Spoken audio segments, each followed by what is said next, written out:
What's going on, melon farmers? D-Mac back with another episode of the Sault Ste. Marie Snow franchise mode for NHL 22. If you haven't already, scroll down and hit that like button because in this one, you know what? I think it's just about time we kind of rip it apart. We'll maybe tear it down a little bit and kind of start from scratch. So, obviously, Connor Bedard is going to be our guy moving forward. We've also got Nylander and Trotter. They're going to be here moving forward. Jack Roslovic, who was a shocking comeback story on the third line, had 46 points, was a plus 20, played 13 minutes and 8 seconds. So we don't want him on the third line. I'm thinking we probably want him on the second line. We got PLD, who honestly might drop a little bit. I'm not 100% sure, but we also got Cameron Fye.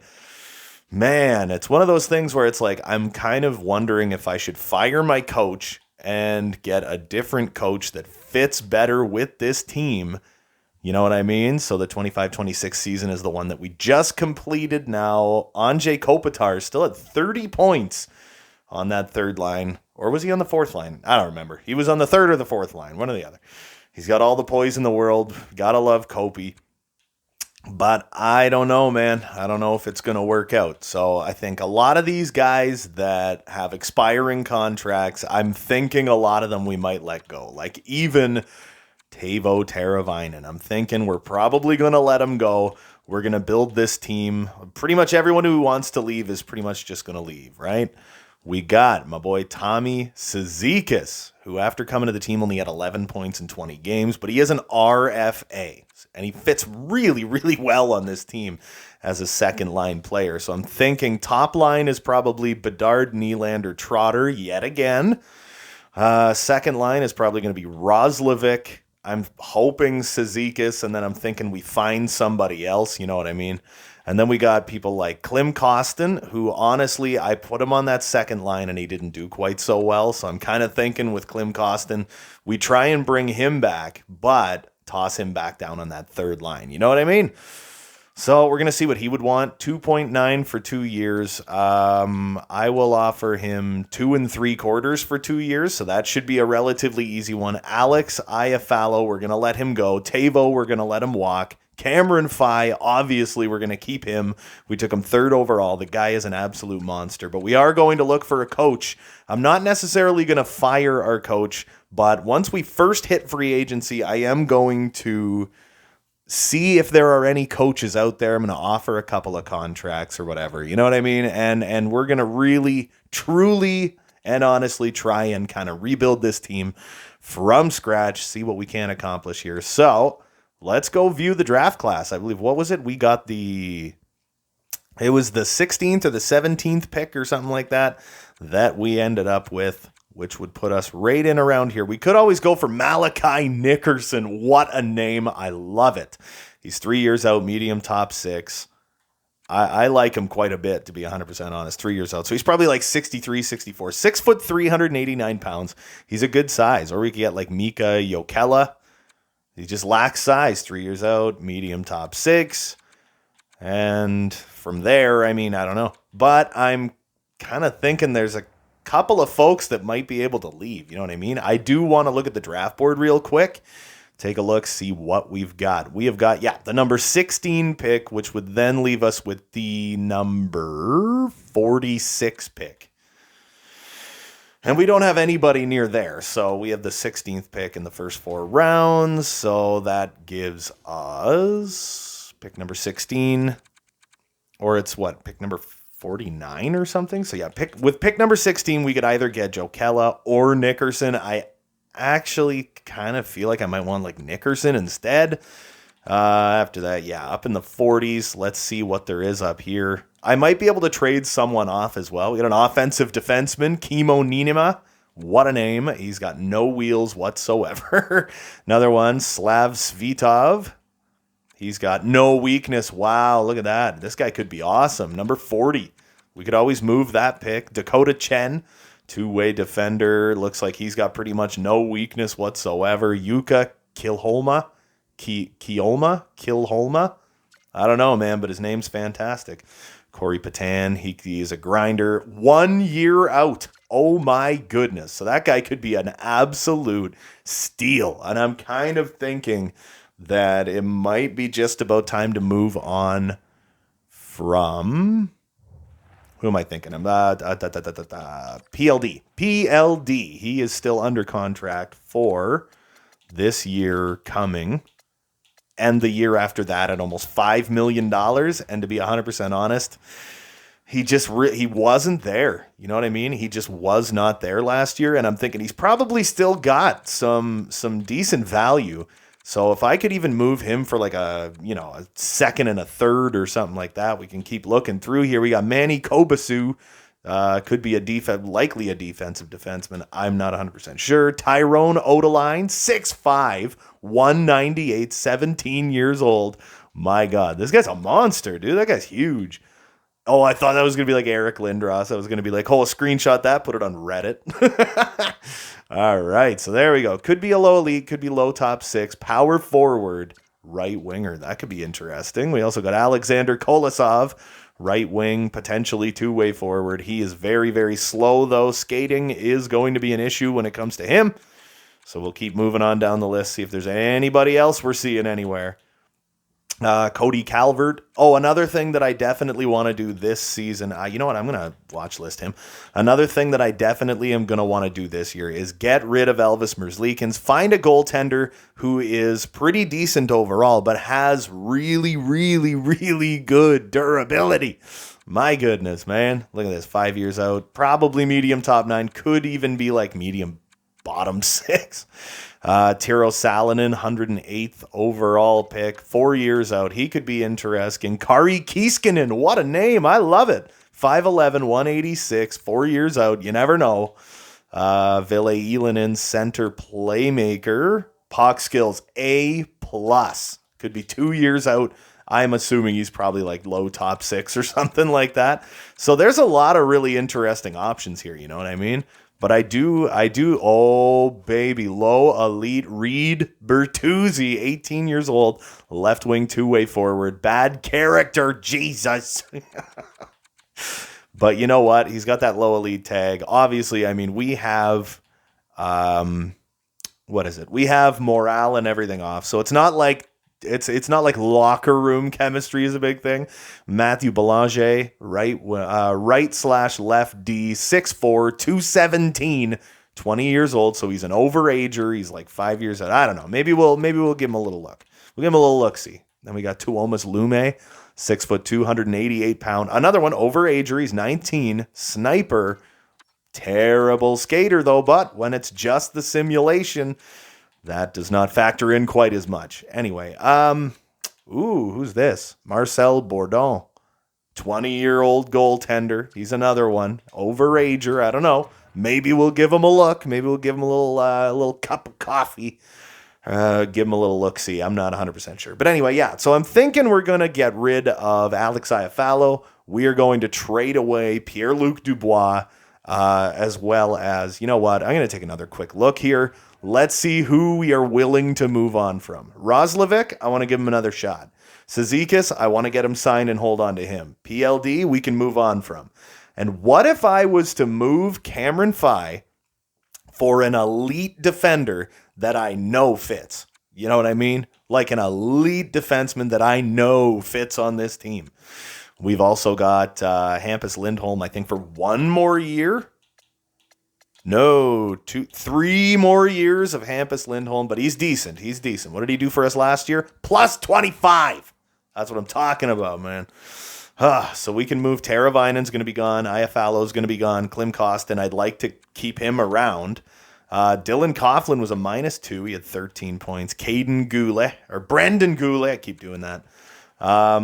We got him for 3 years. Might trade him away, to be 100% honest. What did Yoki do? Henry Jokiharju had 25 points in 82 games. So that's not great, but he did have double-digit goals, right? And 17 minutes of ice time. Dean Kukin did not play. I actually don't think we had like a single friggin' defender injury last season. But you know what, man? I think it's almost time for the grinder line. I think it's almost time to make one. You know what I mean? I think it's almost time to make a grinder line. Elvis Merzlikins does not want to come back, and that is totally fine. Stuart Skinner, I kind of feel like I maybe want to hold on to him as a backup. In the system, we got Tucker Tynan, who only played 6 games in the NHL, but he didn't have a great record. But before that, I mean, he was pretty outstanding in the AHL last year. He was the starter, 35, 17, and 5, had a .917 save percentage, 2.05 goals against average. I mean, he's fantastic, right? So I'm wondering if maybe you do hold on to him as the third option, because goaltenders do seem to get hurt a lot in the simulation. So I'm kind of thinking, 2-year, one-way deal, $800,000 a year. I got no beef with that whatsoever. Rocky Khan is also going to be getting his entry-level deal this year, the 21-year-old goalie. He has elite potential, and I very, very much would love to grow him into an absolute beast. So I want to get an actually elite goaltender, and I would like to sign him to a 2-year deal. That is what I'm looking to do. I'm talking like an Andrei Vasilevsky signed for 2 years. But we need to beef up our defense. Cameron Fye, I don't know, man. I almost feel like maybe I want to trade away Cameron Fye, find some kind of elite defenseman that could replace him. So anyway, we're going to skip ahead.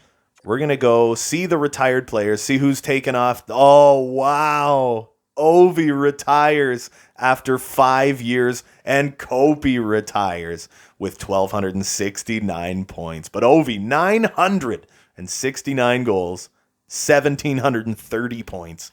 Filthy Phil, he retires at 38 years old. Blake Wheeler retires. Johnny Taves retires. Parisi, Burns, Jeff Carter, TJ Sochi, Dusty Brown, Chris Letang, Jordan Stahl, Drew Doughty, Alex Petrangelo, Matt Zuccarello, Andre Palat, Wayne Simmons, Derek Stepan, Sam Gagne, Jeff Petrie, Gus Nyquist, Kevin Shattenkirk, Ryan McDonough, Kyle Turris, Marcus Johansson, Jake Gardner, Justin Schultz, Alec Martinez, Travis Hammond, Cal Clutterbuck, Jason Demers, Dmitry Kulikov, Luke Glendening, David Savard, Chris Tanev, Michael Raffel, Ian Cole, Nick Jensen. Man, this was a bad year for players retiring. Marc-Andre Fleury, 1 win away. 1 win shy of 600. Oh my God. Tuukka Crap, Yaro Halak, Sergei Bobrovsky, Mike Smith, Braden Holtby, Cam Talbot, Jonathan Bernier, Antti Ranta, Mikko Koskinen, Dustin Tokarski, JF Berube, and Nicholas Svedberg, among others. Or was he? No, he was the last one. Dude, this was a rough year for retirement, dude. Everyone in the universe retired. Honestly, you know what? I'm going to skip the draft interviews as much as I always say, I did it that one time and it really didn't work out for me, but we only have the 1 first-round draft pick. I only really want the 1 first-round draft pick, you know what I mean? So I'm not overly worried about that. I think we just kind of get to it, you know what I mean? But I do want to go to coaching staff, and I want to see if it's Anze Kopitar, if he is a coach. Oh, I can't even look right now, right? So, yeah, but look at this, man. He doesn't have the greatest teaching in the universe, but it's his record is pretty decent. 128, 99, and 19. We're going to have him for 2 more years. I just wish his scheme fit was a little better. You know what I mean? He just really doesn't fit with Cameron Fye whatsoever, you know? I don't know. It's just one of those things, right? All right. So here we go.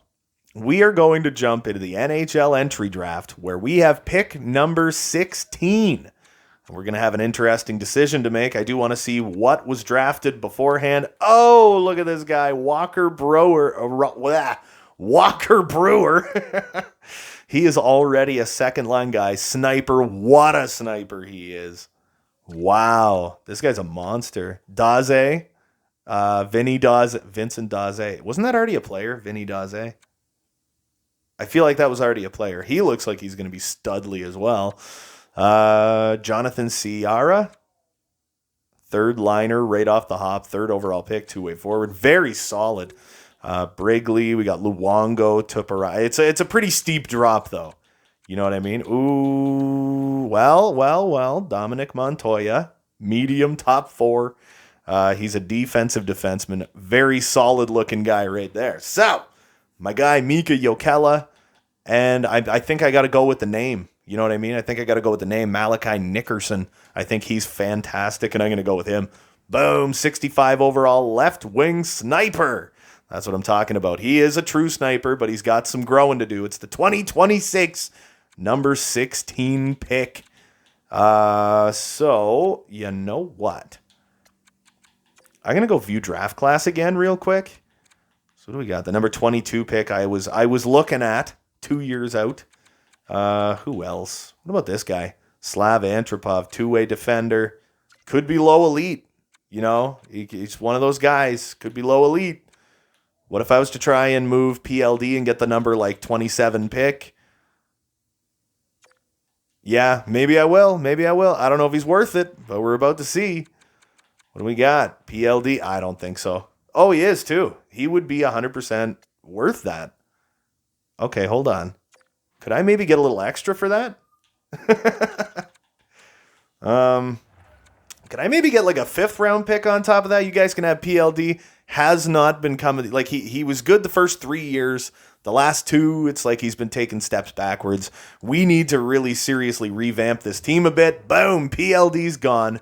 We just got the number 27 pick at the draft and a 5th round pick for Pierre-Luc Dubois. And I very much hope my guy is there. I think he probably should be. Yeah, I'm pretty sure he is. All right, here we go. Number 27 pick. We got, boom, Slavy Antropov, baby. All right, make pick. Low elite two-way defender, 66 overall. And look at his damn defensive awareness. I honestly don't even care that his stats are like horrendously EA-ified. The guy is weak as shit.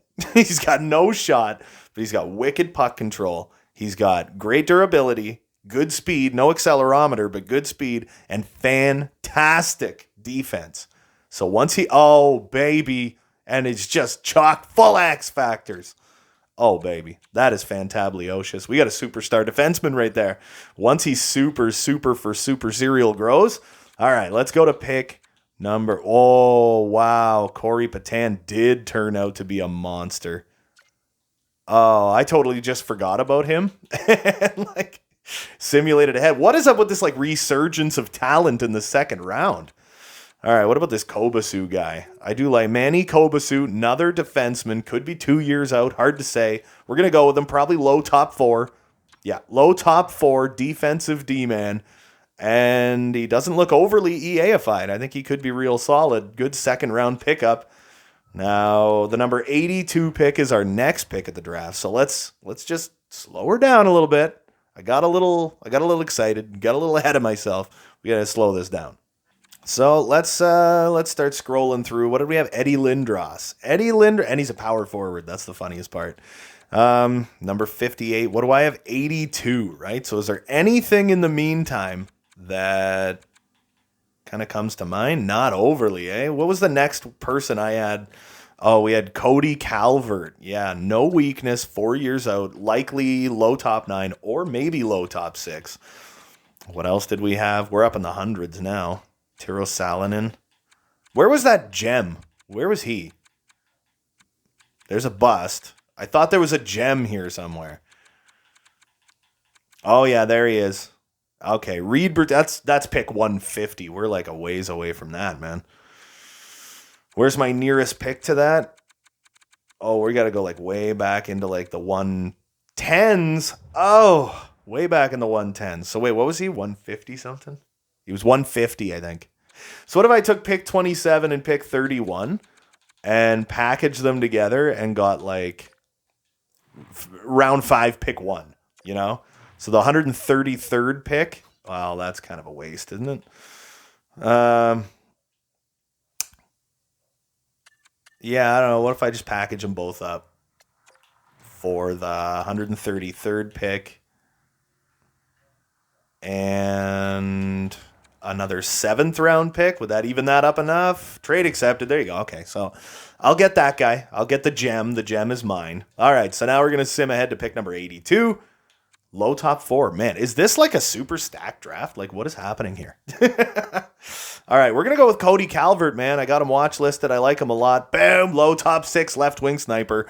I don't mind that one flipping bit. All right, third round pick, success. Pick number 115. Let's do it. Who else do we got? Oh, there we go. Ville Ylönen, center, playmaker, 2 years out. Could be low elite, likely low top 6. Yet again, low top 6. 66 overall center playmaker. This guy has 97 acceleration. That is stupidity. All right. So where are we at now? Pick 133. This is where I'm going to find that gem, baby. Oh, man. So I haven't taken any goalies or anything yet. Yeah, there he is. There he is. Number 150 Central Scout ranking. Low elite gem, two-way forward, Reed Bertuzzi. Let's do it. 54 overall, low elite, 5th round pick. I don't mind that one bit. Doesn't seem overly EA-ified either. So let's go to pick number 181. Now we're getting into like low bottom 6 and crap like that. So we got Tuomas Lume. No weakness except the fact that he can't skate. That I would call a weakness, man. So we got another pick here too, right? All right, so the draft is over yet again. I don't know what the hell's going on, but my computer froze on me again while I was recording. I kept getting the audio and everything, but the video froze after the 5th round of the draft. I'm very quickly going to show you that I did, in fact, get a starter potential goaltender in the 7th round. He's an overager, 20 years old. I'm going to cut a whole bunch of the crap out. You know what I mean? So hold on. We're going to go in the system. I'm going to show you guys. I'm going to try and find my, Nazarov was 7th round pick. Bertuzzi was the 5th round pick that it froze on, I think. Tuomas Lume. Yeah, there's our 6th round pick right there. Low, top 9 sniper.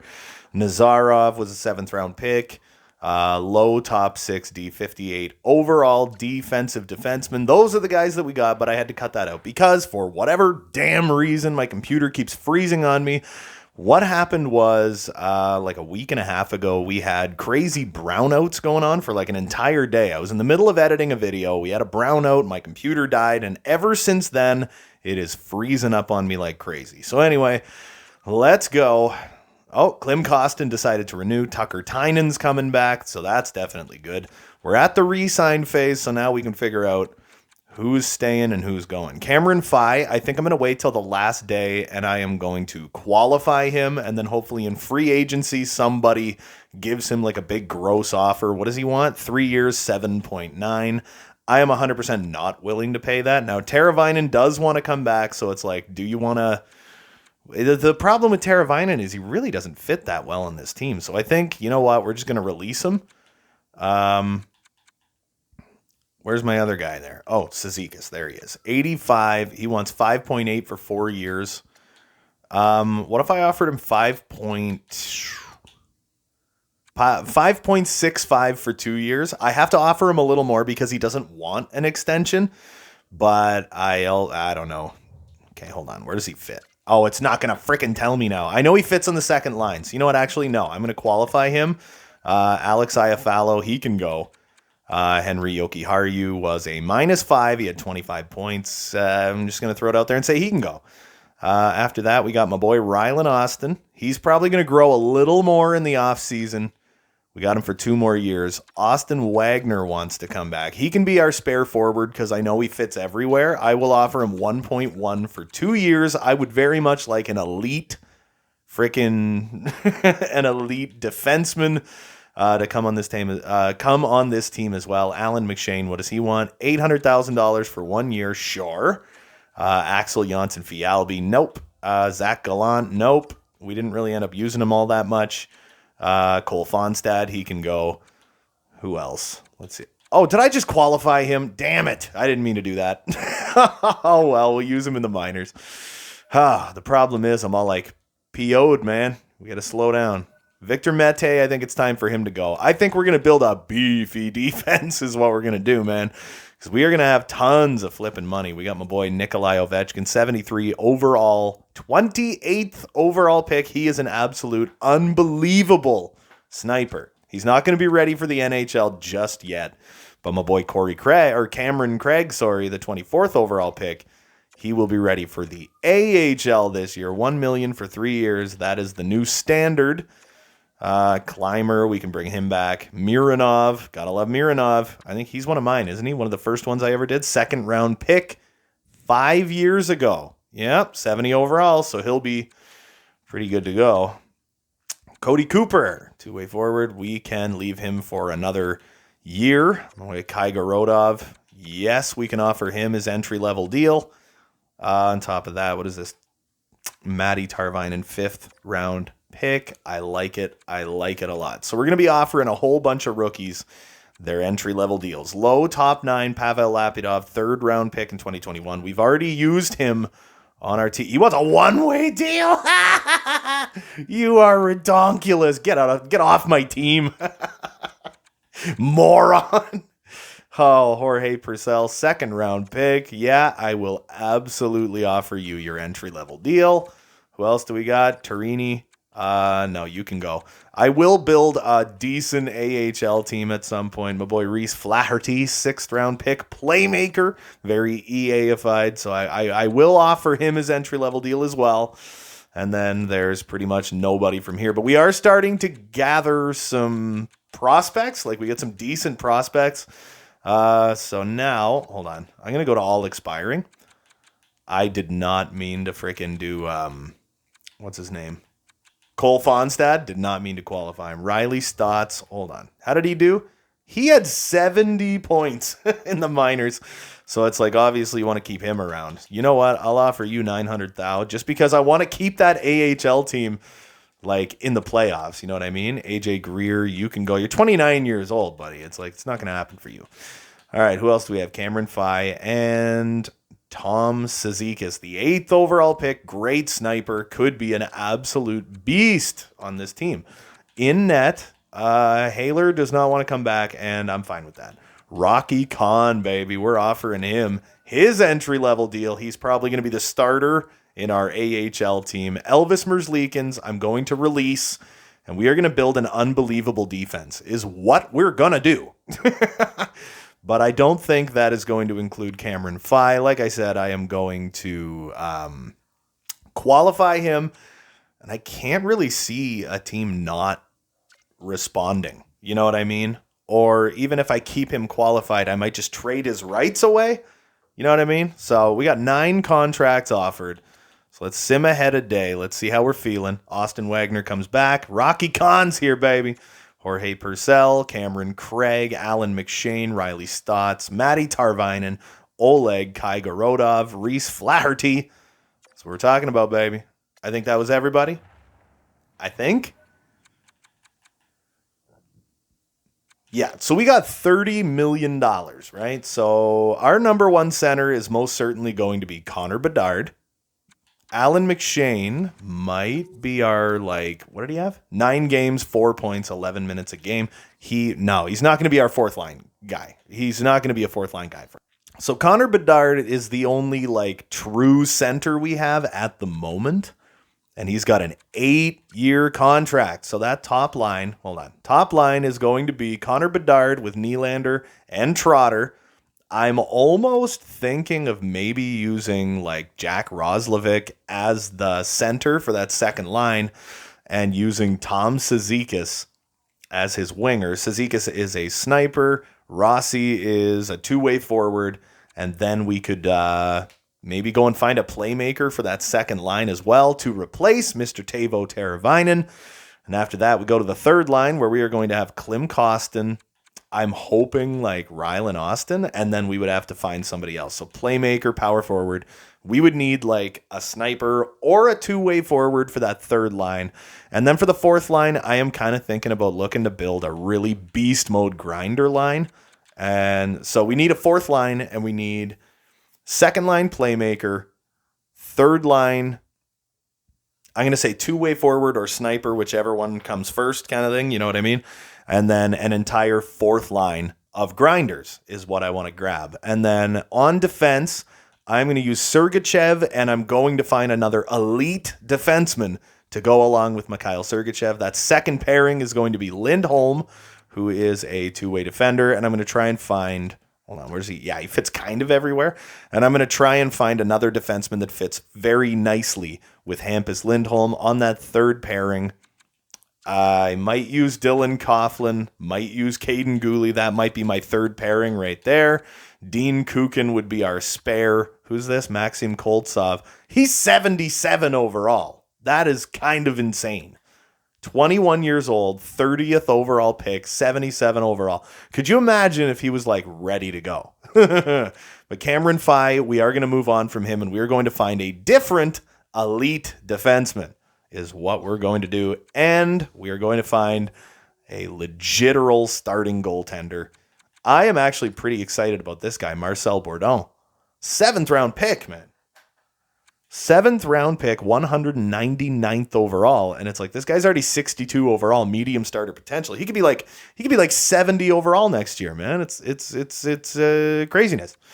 But in the AHL, I'm thinking it is likely going to be Rocky Khan with Charlie Franzen as the backup goaltender. But we need ourselves an elite flipping goalie, man. Like, I'm talking Vazzy. You know what I mean? A really solid goalie. So, do we have anyone? Oh, yeah, so I still got to tender some offers here. Re-sign phase, Tom Cizikas and Cameron Fye both need to be tendered. Qualifying offers. So, qualify RFA. Tom Cizikas, I will bring back. I know he fits on the second line. Cameron Fye does not fit anywhere. Like I said, I will... You know what? I'm going to do one more really quick look here just to make sure I'm not missing anyone. They are all qualified. Goalies. No one is expiring. All's good. We're good to go here. So Stuart Skinner in the final year of his contract, he's a very good backup goalie. He has proven that when our starting goaltender gets injured, he can carry the load. You know what I mean? So, no, that's fine. It's fine. That's fine. So we're going to go to free agency, and we're going to take a nice in-depth look. Oh my God, it's Cale Makar. Oh, top two, but he's not going to fit anywhere, man. We got Sammy Boy Gerard, another offensive defenseman. Might have to do this one via trade, you know what I mean? So I wanted a playmaker that would fit on the second line. There's a sniper. Who's this? Oh, Robert Heads. Yeah, he's going to be an RFA. All day long, he's an RFA. Second, he's 20. So this is Michael McLeod. But I definitely need like a playmaker. So I'm going to go to forwards, and we're going to find playmakers. We're going to find a playmaker anyway. Playmaker. Oh, God. That's brutal. So who's this guy? Gene Finger. Playmaker. Fits line 4. He's an RFA anyway, so it's like I'm not going to give him that much money anyway. What else do we got for playmakers? We got Teuvo Teravainen. Where does it say he fits? He doesn't fit anywhere on this team. Tom Cizikas, one team interested, 5.9 for 4 years. What else do we got? Dominic Cahoon. Fits line 2. There you go. I'll circle back on Dominic Cahoon. I need a playmaker for the second line. Alex Nylander. There you go. 86 points. He's good and fast, but he fits line 3. You know what? What about Ryan Strome, dude? 86. Doesn't fit anywhere. So you know what? I think I might offer Alex Nylander a contract. And if he doesn't fit on the second, I would play him on the third. And then I might offer somebody else a contract as well. So I'm going to offer to Alex Nylander 4.8 for 5 years. And let's see what else we got down here. Max Domi. There you go. 82. Fits nowhere. Josh Hosang, could you imagine? How much fun would that be? But no, he doesn't fit anywhere. What else do we got? Probably no second liners anyway. But we got Zach Sanford. Fits line 4 and the penalty kill. You know, I think I'm going to offer him a contract, man. Zach Sanford, let's get that going. 2.5 for, you know what? I'll offer him 2.45 for 3 years. Got to start getting them grinders. Got to start getting them. I want 3 grinders, and I want that to be my 4th line. So what was the other guy? It was Dominic Cahoon. So I'm going to offer him a contract as well. I'm going to offer him what he asked for. So I just spent like $12 million of our $30 million. So now we are going to go down and try and find some more grinders. So there he is. Zach Sanford is a left winger.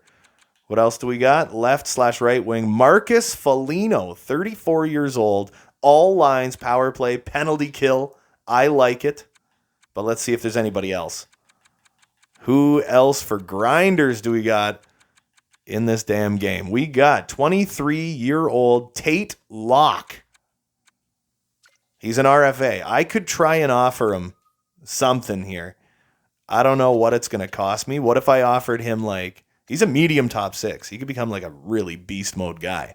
He's 23 years old. That'd be a 3rd round pick. That's fine. So I'm going to go up. What was he? He's a center too, so that's perfect. So I am going to try and grab me some Marcus Foligno for 2 years, but I'm only going to offer him $2 million a season. And then I wanted to look at defense, where I think I'm going to have to do this via trade. You know what I mean? I think it's going to be a trade that ends up overall. Ooh, we got Juuso Välimäki, 2-way defender, fits all defensive pairings and the power plays, 27 years old. Oh man, 87, 86 poise. He is a fantastic defenseman. What if we tried it out with Juuso Välimäki? I would offer him 8.3, but I only want him for the 1 year. All right, so hold on here. And then we go to Tendies, where we got Binner. We got John Gibson. Oh, I don't want him for 4 years, though, man. I want him for more 2 years. Or what if we went for Ukko Pekka-Luukkonen? Nah, see, he's too young. John Gibson's perfect. Oh, man, I'd have to offer him 8.5 for 2 years, but I only need him for 2 years. I'm pretty sure I can make that work. Financially, I think I can make it work. They want Kukin and Guhle for a 4th and a 5th. All right, decline. Come on. So, guys, you got to start signing, man. I'm getting excited. This team's going to be unbelievable. Alex Nylander's in. That's good. Marcus Foligno is in. Zach Sanford is in. Dominic Cahoon is in. So Tate Locke has decided to accept our offer, but they can still match it. So let's see. John Gibson's in. Juuso Välimäki is in. Oh my God, we just got everyone. Okay, so they got a day or two left to see if they want to come back. Oh, they chose to match it. That sucks. It's all right though. I just need to go find. What am I trying to say? A center, a 4th line center. Okay, so Jack Roslovic, 86 overall, good poise, everything. He's in the final year of his contract, and he wants to come back. What would he want? 6.3 for 4 years. Wow. Okay. So what do I have? $4.4 million. Wait, did I end up getting... so what do I got? Oh, I need a defenseman too. $4 million. I need a grinder, and I need a defenseman. I need a top 4 defenseman. Cameron Fye. Yeah. Oh, no. There's other people I need to get too. Okay, hold on. I need to find a way to drop a tiny bit of cap here. Is there anyone I can drop what about Caden Guhle? He was a -15 last year playing 20 minutes a game. $4.5 million could be freed up, and I could get a different, bottom pairing defenseman. So I got Sergachev and Välimäki. Those are my guys. I can't see where he was. Sergachev is a beast. Välimäki's pretty damn good. Lindholm is going to be on that second defensive pairing, but I need to find him a partner. But I could maybe go with Kukin and Coughlin, so he fits pretty well.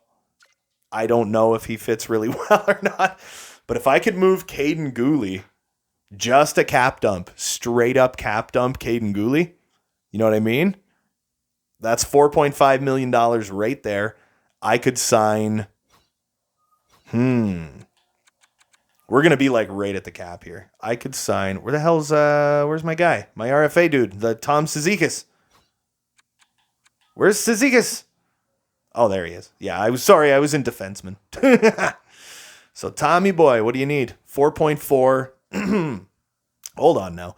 4.43 for 4 years. Or no, he wants. Oh yeah, I need to dump the cap before I can grab him. Okay, so yeah, Brendan Guhle. I think I called him Caden Guhle a couple times again. Okay, so what we're gonna do is we're gonna try and drop Brendan Guhle's $4.5 million cap hit. And also Cameron Fye is going to get traded away. Who am I looking for? Gooley. Gooley. Brendan Gooley. So I'll find... Didn't I take him from Anaheim? Okay, so what if I moved him for... Who do they have, like, way down here? Yeah, they always have someone, like Mikko Lehtinen, but he's got, like, no freaking poise whatsoever. Okay, so let's move a little farther up the list where we got Jack Finley, two-way forward. I was going to say, could you imagine if he was a grinder center? That'd be unbelievable. All right, what else do we got? Nikita Lazarev, another one, two-way forward. Who are you? Dmytro Timashov is a playmaker. Josh Brook, two-way defender. We already had him once before, and it didn't work.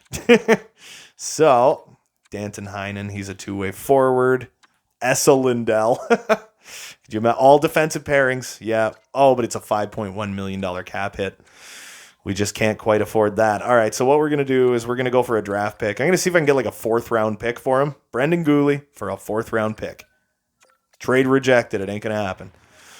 I could most likely do a 5th, though. I think I can probably make this work. Brendan Gooley for a 5th. Trade accepted. There you go. Now we got some cap space. Now we got a little bit of cap space. So I do need to find a top 4 defenseman that's not overly expensive. You know what I mean? So now I go to RFAs where we still got Tommy Cizikas, Cole Fonstad, Kleimer, Mironov. So Tommy Cizikas, what did he want? He wants 4.775 for 4 years. I got $8.1 million. I could probably get him for 4.3, but that only leaves me with like 3.8. About $3.8 million is what I have to play with right now. So that could end up becoming a problem at some point. I'm wondering if there's anyone that I could potentially move. Like, I'm not moving to anyone basically in the top here. You know what I mean? Basically not moving anyone in the top here. But who do we have that's like just a little more expensive than they ought to be? Not really anyone, eh? This team is just... We're like the Leafs, right? This is a very top-heavy team. Our top line is almost $27 million on our top line. And that's forwards. Now, defensively, we're not much cheaper. You know what I mean? I mean, that bottom pairing's not going to be that bad. But at the same time, I feel like I'm going to wait just a couple of days and see what we have left over. Because I basically still need to sign like... I still pretty much need to sign an AHL team. Okay, so Cole Fonstad is in. What else? Tom Cizikas is in. Okay. That's not bad. What if I was to move Coughlin and replace him with like a two-way contract defenseman, or bring up that new kid? That might work. So you know what, Dylan Coughlin, maybe we'll shore up a little bit of cash on that one, and then that third defensive pairing might become more decorative than anything. You know what I mean? So if I go all the way down here, I might go find me. Where the hell is everyone? Who am I looking for again? Where is everyone? Dylan Coughlin. There he is. I'm not giving you to Anaheim. They already have enough of my defensemen. Okay, so let's say we toss you in Las Vegas. Let's go for a very low value. Do they have... Okay, hold on. Forwards. More preferably centers. Do they have anyone like a grinder? Corrali, two-way forward. Terzenmayev, playmaker. Kopp is I thought he was a power forward. Yanni Kuokkanen. No. They got nothing. So we're going to go for another draft pick. I think I might be able to get another 5th-round pick for him. No, I can get better than that. Dylan Coughlin? I can get a 4th-round pick for Dylan Coughlin all freaking day, man. I wonder if I can get a 3rd. I doubt it. I doubt it's going to be a 3rd. It could work, but I doubt it. No, it's not. It's going to be like a 4th and a future 6th. Maybe. Might work. Yeah, trade accepted. There you go. Dylan Coughlin. So I'm going to find a defenseman that is like a two-way contract. Or, no. I had said wow, I'm confusing myself now. I had said, I want to bring up this Koltsov kid. That's what we want to do. 21-year-old Maxim Koltsov, 30th overall pick in 2022. Two-way defender. I'm just really hoping he fits everywhere. And if he does, hey, man, this guy could have himself a job for life. Not for life, but for now. For now. So all I need to do at this point is, how much money do I have left now? 5.78. So now I'm going to trade away the rights to Cameron Fye, and I am going to try and find a young, potentially elite defenseman that fits on this team. So that might take a few minutes. Fits the power play. God damn, man. Oh, Victor Soderstrom, 25 years old, two-way defender, all defensive pairings, all penalty kill, 5.56 million. Boom. Trade for asset. I will give you the rights to Cameron Fye. But I tell you, it's going to cost you. It is going to cost you like your first round pick. So Arizona's first and Victor Soderstrom for Cameron Fye. He just doesn't fit on this team, and I end up moving him down all the time. He's not the kind of guy that you build a team around. It's like Connor Bedard is the kind of guy you build a team around. You know what I mean? So if this works, that's fantastic. Trade rejected. So I think I would have to add a little bit of zom-zom. What if I gave you Vegas's 4th and Anaheim's 5th? So all those extra draft picks that I got, why don't I just give them all away? Does this work? It does! Holy crap! We got Vicky Soderstrom. We got less than $1 million. And I still got I got to purchase a damn two-way defender. Or, a two-way contract grinder. Okay, so hold on. Two-way. Do we have any grinders? I'm going to have to go to centers. I need to find, what do we got? Booyakasha. I need to find a grinder. Oh, baby. What do we got? Cedric Paquette? He's a damn good center. I don't know where he fits, but I bet it's on the 4th line. Do we have any other grinders? He can be like the weak spot on that 4th line. A center. Come on. There's like no grinders. We got Connor Bunnaman. He's not exactly as good. I think, you know what? I think we're going to scroll way back up here, and I think we are going to take Cedric Paquette, man. I think we take him. He's tough as nails. He's a great center. 1 year, two-way deal. I'll give you 900,000. We got 970, and I'll give you 900 of it, baby. All right, so now I got to skip ahead a couple of days. Yet again, Jeff Clymer accepted. Dean Kukin, no thank you. What else do we got? Oh my God. Okay, you get offered trades like literally every day. So Cedric Paquette, the 32-year-old, is now the 4th line center of the Sault Ste. Marie Snow. So now let's take a different kind of look here. Connor Bedard, number 1 center. Nylander, number 1 winger. Trotter, number 1 winger. So there you go. Second line, Jack Roslovic, Tom Cizikas, and Dominic Cahoon. Third line, Alex Nylander, Klim Kostin, and I'm thinking probably like Rylan Austin, who's actually a decent face-off guy. He's a left winger, but I think we might use him as like a center, right? And then fourth line, Marcus Foligno, Zach Sanford, and Cedric Paquette, baby. I don't mind that at all. A couple of these guys will end up down in the minors. But there's all our lines, man. All right, so then after that, we've got Mikhail Sergachev, Juuso Välimäki. There's our number 1 pairing. Second pairing, Hampus Lindholm and Victor Soderstrom. Third pairing will be Dean Kukin and probably Maxim Koltsov, baby. That's going to be our team. I like it a lot. In net, we will have Mr. John Gibson. He is going to be our starting goalie. I know his durability is not great. I know I said that I'm like, I got to get a goalie who's got unbelievable durability. You know what? We're gonna try him out. He had 9 shutouts last season. And then in front of him is going to be Stuart Skinner, who just gets better all the time. He is pretty much the best backup goaltender in the NHL. He did play 35 games last year. He might even go up to 83. That poise might go up to like 82. That'd be fantastic. That means as a relief goaltender, he's great. Tucker Tynan, I'm also going to probably have him at the NHL level as a third goalie because John Gibson is likely going to get hurt at some point. He's an older goaltender. He is known for getting hurt. So now, let's take a look and see what we got for forwards here for the Miners. We've got number 1 center, Matt Phillips. Number 2 center, likely Riley Stotts. Number 3 center would probably be Jorge Purcell, who's, yes, he is signed.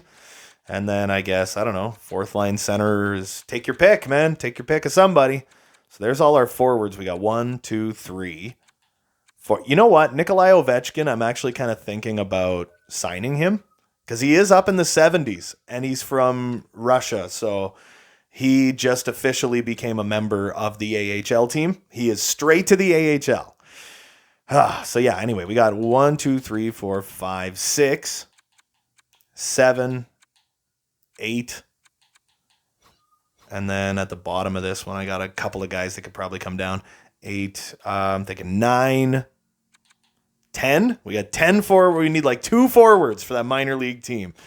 And then when we go to defense, Koltsov will be coming up. So we got 1, 2, 3, 4.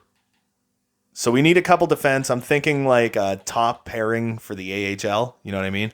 Mironov. Okay, so that'd be, hold on. Mironov. Yeah, there you go. Mikhail Mironov. Okay, so we got 1, 2, 3, 4, 5. Ryder, I'm not going to use him. I am going to get 2 defense from free agency. They're probably going to be our number 1 AHL defenders. And then I'm going to pick up just a couple of random stragglers where we could probably just sim to next year. We got 43 contracts out of 50. Jackie Boy wants 6 years, 6.3. That eats up most of our extension dollars. I don't want to sign you for like 6 years, but I understand that I would pretty much have to. So what if I offered you like 5.6 for 6 years?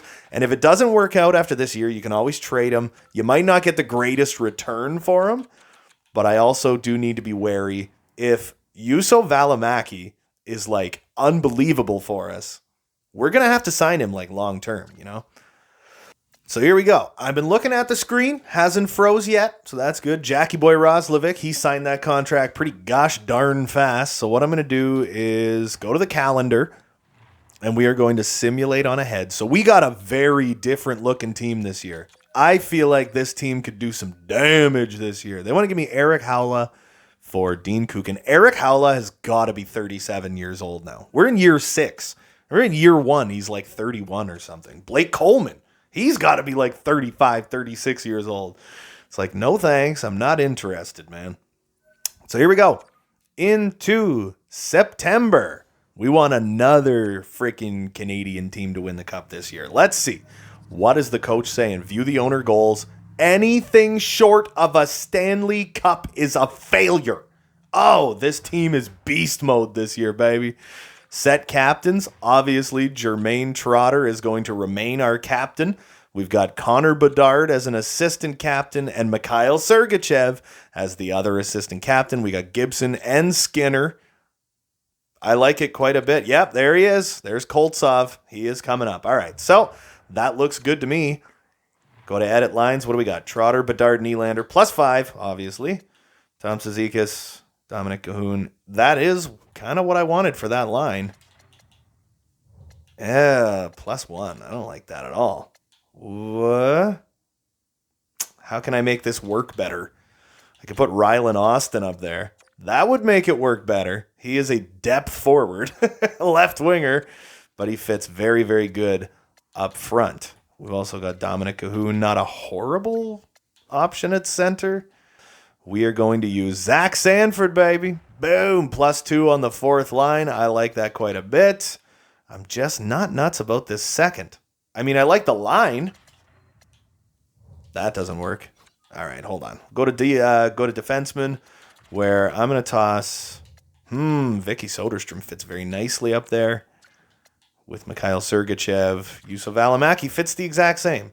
but, whatever's clever. All right, so Maxim Koltsov, he's good enough for the girls I go with. And then we got Dean Kukin, 33 years old. He is now, he is in the declining stages of his career now. So, yeah, like I said, that third pairing, I think we're not going to really give them any special teams. We are going to put the burden of responsibility on the top two pairings.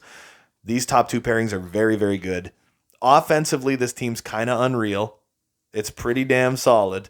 And in net, we got Gibby, Mann, and Stu Skinner, who his poise went up to 83. So, scratched, we've got Alan McShane, who fits very well everywhere. Austin Wagner fits even better somehow. Cole Fonstad does not. So, I am going to go to roster moves, and I am going to send down, we have $70,000. I am going to send down Cole Fonstad, and,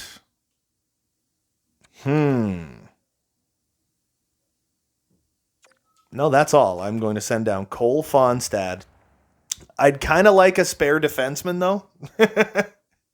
You know what I mean? I would kind of like a spare defenseman. So what if I kept Alan McShane up here, send down Austin Wagner? That would eat up another $1 million worth of cap, and I can go out and I can sign one more defenseman. I think I'm going to send down Austin Wagner, and that frees me up a little bit of space. Oh, never mind. We got $1 million. We got $1 million. Never mind. I would like to go and sign a $1 million defenseman. I am going to finish editing lines very, very shortly. I do want to go find a $1 million defenseman. That is exactly what I want to do. All right. So what do we got? Philip Zadina. Holy.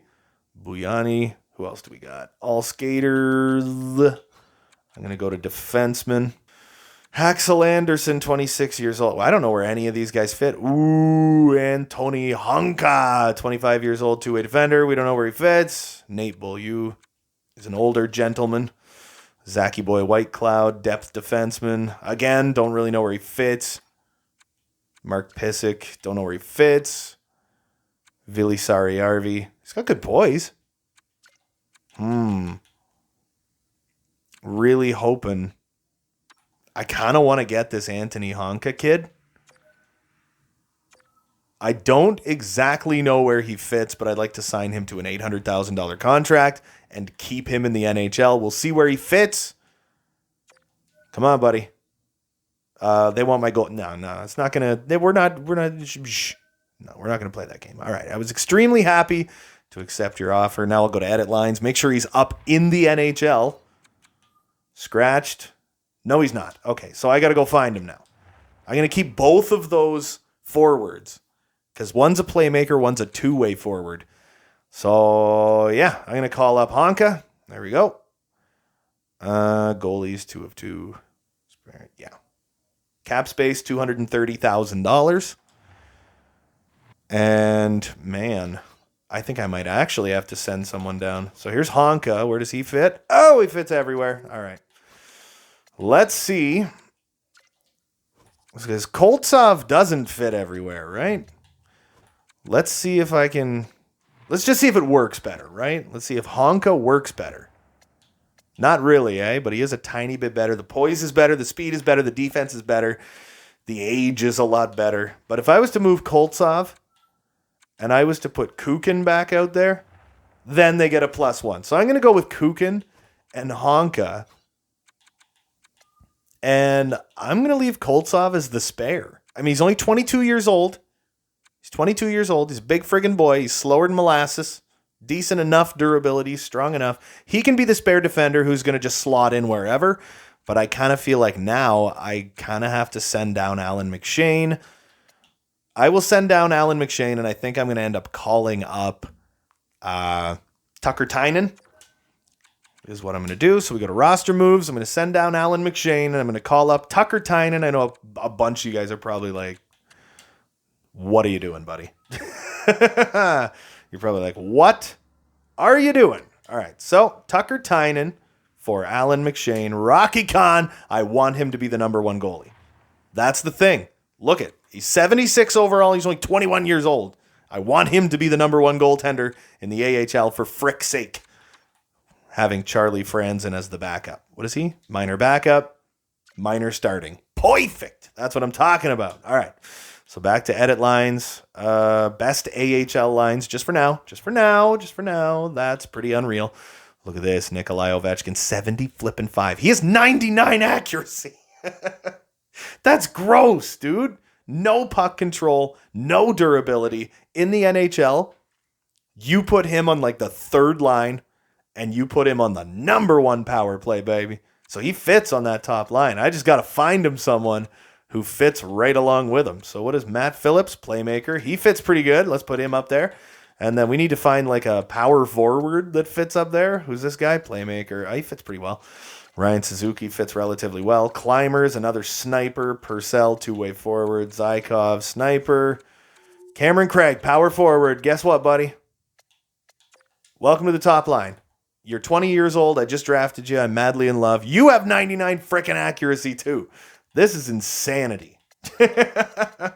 So Riley Stotts, I will put you down on that third line. And then Alan McShane will put you up here. Ryan Suzuki, sadly, that kind of relegates you to the fourth. What is Climber again? Low top six, taken in the 7th round. Sniper, two-way, playmaker. I like it. We're going to leave that just like that. We get a +2. Nikolai Ovechkin, Josh Lawrence, and Cameron Craig, baby.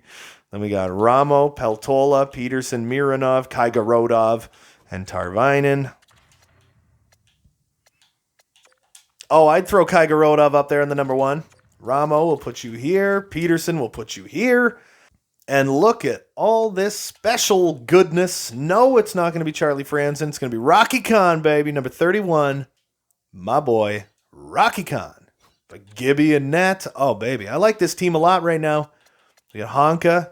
Another nice Anthony Honka. Another nice young player who could end up being something special, baby.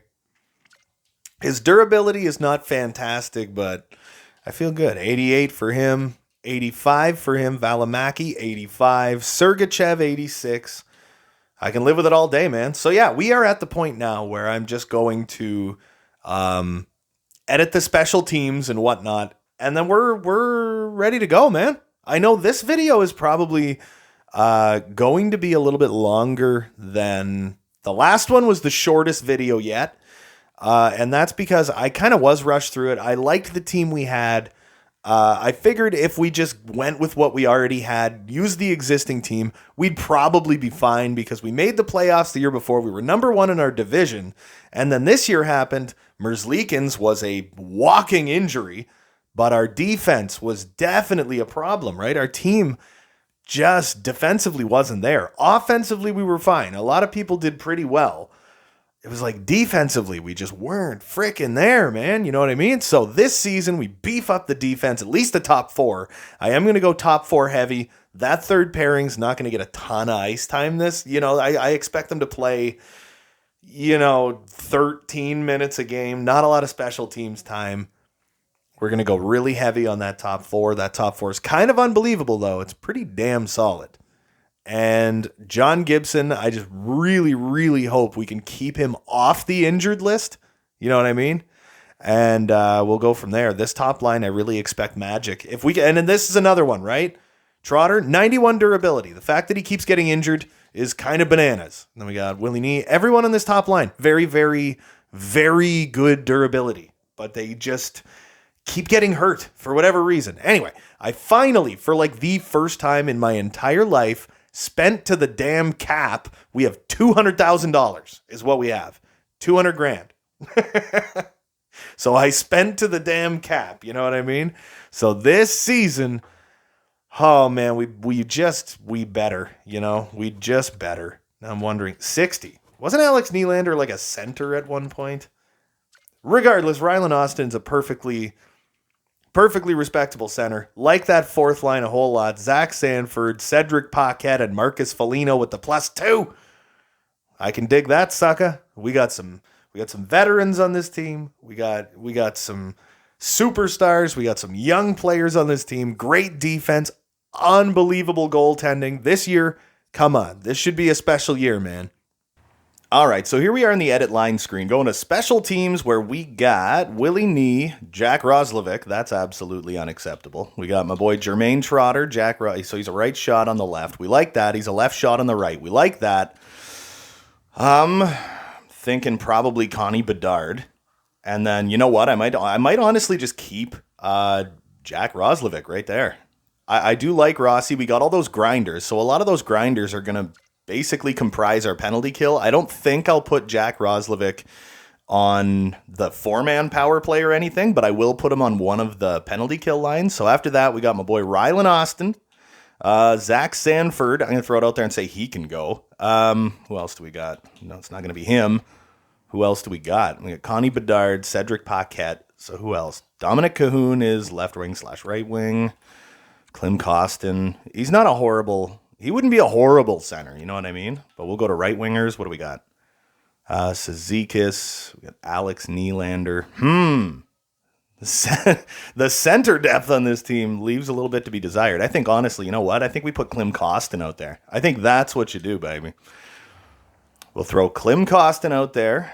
Tommy Cizikas. You got to leave Rylan Austin out there. I kind of like Juuso Välimäki out here, though, man. He's like a decent shooter. He's got good puck control and everything, but he's got really good defense. Who else do we have defensively, right?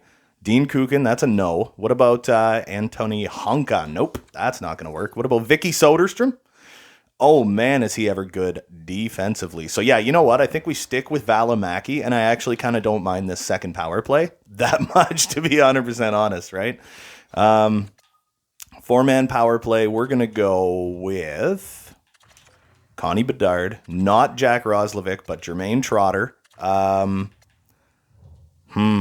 think you go with Välimäki, and maybe, honestly, I think you might take Sergachev out of there. And who else do we have? Hampus Lindholm. Oh, yeah, he's very decent offensively.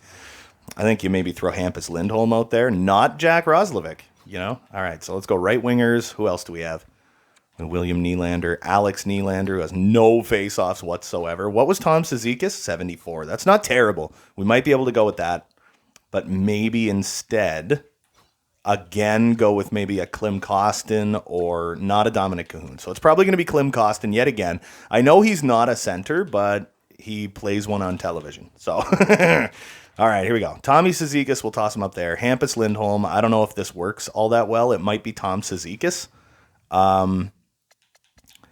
So I don't know. What do you do with that? You know, do we throw like Nylander? Do we take Nylander and throw him down in the second just to get that 0-0? I know we lose the bonus on that top 4-man power play, but at the same time, you know, all right. So what do we got? We got Sanford is a left winger, so that's not going to work. Marcus Foligno is not a center either, but Cedric Paquette is. And so is Jack Roslovic. So what if I was to move? There we go. And then we use like, I think you use like Victor Soderstrom because he's phenomenal defensively. And maybe Mikhail Sergachev. Or what about like a Hampus Lindholm? And instead of Välimäki, use Dean Kukin. I like that. Sergachev is going to be playing big minutes. But he is one of those guys. He has 86 durability. I think he's going to be one of those guys that can kind of, he can handle it, you know what I mean? But yeah, Paquette, Foligno, Sanford, Roslovic, those are the guys that I want killing penalties for me. So Sergachev, we're going to move him. Hold on, was it Hampus Lindholm? Yeah, he's really good offensively, man. I might go with someone like a Victor Soderstrom and then go with maybe an Antoni Honka. I like that. And then go with Hampus Lindholm and Dean Kukin. Defensive defenseman. What if we were to trade these guys? Boom, look at that. That's what I'm talking about, man. There you go. All right, so extras. Very quickly do up some extras. Bedard, Trotter, yep. Soderstrom, Sergachev, sure. Roslovic, Nylander, Lindholm, Välimäki, got no beef with that. Cedric Paquette and Tom Cizikas. Don't know how much I like that one. Who do we have as our third line center again? Oh, it's Rylan Austin, right? Yeah, I'm pretty sure it's Rylan Austin. So I'll throw Austin out there with Tom Cizikas, Dean Kukin, and Antoni Honka. I like that. Bedard, Trotter, Soderstrom. We're going to switch that out. And honestly, we're going to switch that out. And then again, I think I'm going to take. Well, you know what? I might. He's got a lot of penalty kill time, so I think Cedric Paquette's going to be just fine. I think you throw like Klim Kostin out there yet again. I like Klim Kostin a lot. And then scratched, we have got Mr. Tucker Tynan, who is going to be our relief goaltender. We got Austin Wagner, who fits everywhere as our spare forward, and Maxim Koltsov, who just moderately fits everywhere, and he is going to be our spare defender. I can't believe 22-year-old Maxim Koltsov is 78 overall. We took him 30th. What was that? We took him 30th 4 years ago. In the first round, he has medium top 6 potential, and he kind of came out of nowhere and just became this like really good overall defenseman, right? He had 44 points last year for the Sudbury Aces, and he was a plus 34, and his ice time was probably big. 25 minutes a night. So I'm like almost positive he is going to get into some games this year. Anyway, that takes care of the edit line screen. Going to have a sip of coffee, and then we are honestly... Yeah, we're honestly just going to start getting through the season, man. This video might end up being kind of a long one, and I'm kind of fine with that. Like, I got no beef with that whatsoever. Last year, I rushed through it, kind of kept the same team I had last year. And, like, as everybody knows, that kind of just didn't work. You know what I mean? But at the same time, we had a couple of injuries to Elvis Merzlikins, was injured at least 2 times throughout last season, both for relatively good stretches of time. So he missed a lot of games. I mean, Stuart Skinner was pretty good in relief. I know we have a goaltender made of glass this year with John Gibson, but when he is healthy, if he can stay healthy for most of the season, John Gibson is an unbelievable goaltender. And in the playoffs, he is going to be a damn hero for us. I can promise you, Gibby is going to be the guy that like steals you a whole series. You know what I mean? Against a team that's just better. Anyway, without further ado, let's get to the calendar. Let's jump through the preseason, see how everything looks at the end of this Detroit game. No, I absolutely do not want to make any kind of trades right now. I like this team. Again, as we saw last year, the preseason is not an indicator of how this team is going to do at all. We are salary cap compliant, but we are within like $200,000 of the cap. Jack Roslovic, what a story. He played himself out of the lineup a couple of years ago. You know what I mean? He actually played himself out of a roster spot with that 20-point season, and it was looking like maybe Rossi was kind of done. You know what I mean? At least in Sault Ste. Marie. He had a good first year. He had a somewhat not awful second year. He was a plus. And that third year, I know he was playing more of a depth role, but I don't think he was playing like 9 minutes a night or anything. Oh, 10:35. I know he had a little bit of special teams time and he was on the 4th line. We send him down to Sudbury for 1 year. And then it's like he comes back and has a monster season playing on the 3rd line, playing 13 minutes a night, 46 points. And he just got himself right back into the top 6 on this team. And I couldn't be more excited for it. You know what I mean? I am so here for it. My boy Jermaine Trotter, he's going to be one of the faces of the franchise moving forward. We got him for 5 more years. He's only 23. He's got a Connor McDavid-like contract. Maybe doesn't have the skill to back it up, but he is going to be a hero for this damn team. I can smell it. I can feel it. So what we're going to do is we're going to simulate on ahead through October. I'm not going to bother looking at the draft class just on that first try because there's never any information. You know what I mean? Big 7-5 and oh my goodness, there you go. Hampus Lindholm pulls his groin, gets injured. So we got to go to defense. Who was it? Was it Honka? Or do you want like Dean Kukin? No, you know what? Anthony Honka. He can move up. I know we're not going to get a bonus for it, but, ooh, that's the problem. My boy Koltsov might have to be the guy that goes up, because otherwise you get that -1, right? Maxim Koltsov is going to be a top 4 defenseman making his debut. But now I got to go through special teams. We have played, 2 games? And we're already freaking Dunsky and the Sunsky here. Oh, man. All right, Maxim Koltsov on that 4-man power play. I'm fine with that. Koltsov on the penalty kill. I would rather have someone like Sergachev up there. Maybe put Koltsov on that second penalty kill because we've got Jack Roslovic. Ooh, but Kukin, right? So what if I was to... You know what? I would throw Soderstrom down with him because he's unbelievable defensively. Might be able to pick up a little bit of the slack right there. Kukin and Koltsov, Soderstrom, and Honka. If I could... No, that doesn't work, eh? No, we're going to get a +1 on this one. We're going to get no bonus on the next one. We go to extras, 4-on-4. Kind of fine with that. 3-on-3. Yeah, I'm fine with that. Okay. We can keep going. So he's out for basically the rest of the year. Not even going to bother looking at that. Vitaly Zyk. Okay, so that's in Sudbury. Head coach replaces player. Charlie Franson, my God. So we're having a lot of injury trouble early. Matty Tarvine. Oh, my God, man. Our whole Sudbury team is like dead to the world here. Oh, man. All right, so you know what? Best lines. Let's go. 3-1. Oh, my goodness. It's looking like it could be a really rough year for a couple of guys here. Matty Tarvinen, sure. Best lines. Man, we're having like crazy injury trouble. Okay, so we got to simulate. So that's going to end the month of October where we got a 1-0 win. We are 5-3-1, and we were without one of our better defensemen for a good chunk of it. And Cedric Paquette leads the team with 5 goals, 2 assists, 7 points in 9 games. Wow. That grinder line, man, I tell you. How's everybody else doing? 5 points for Marcus Foligno. Whoops. Cedric Paquette, 7 points. Zach Sanford with 5. Wow. All right.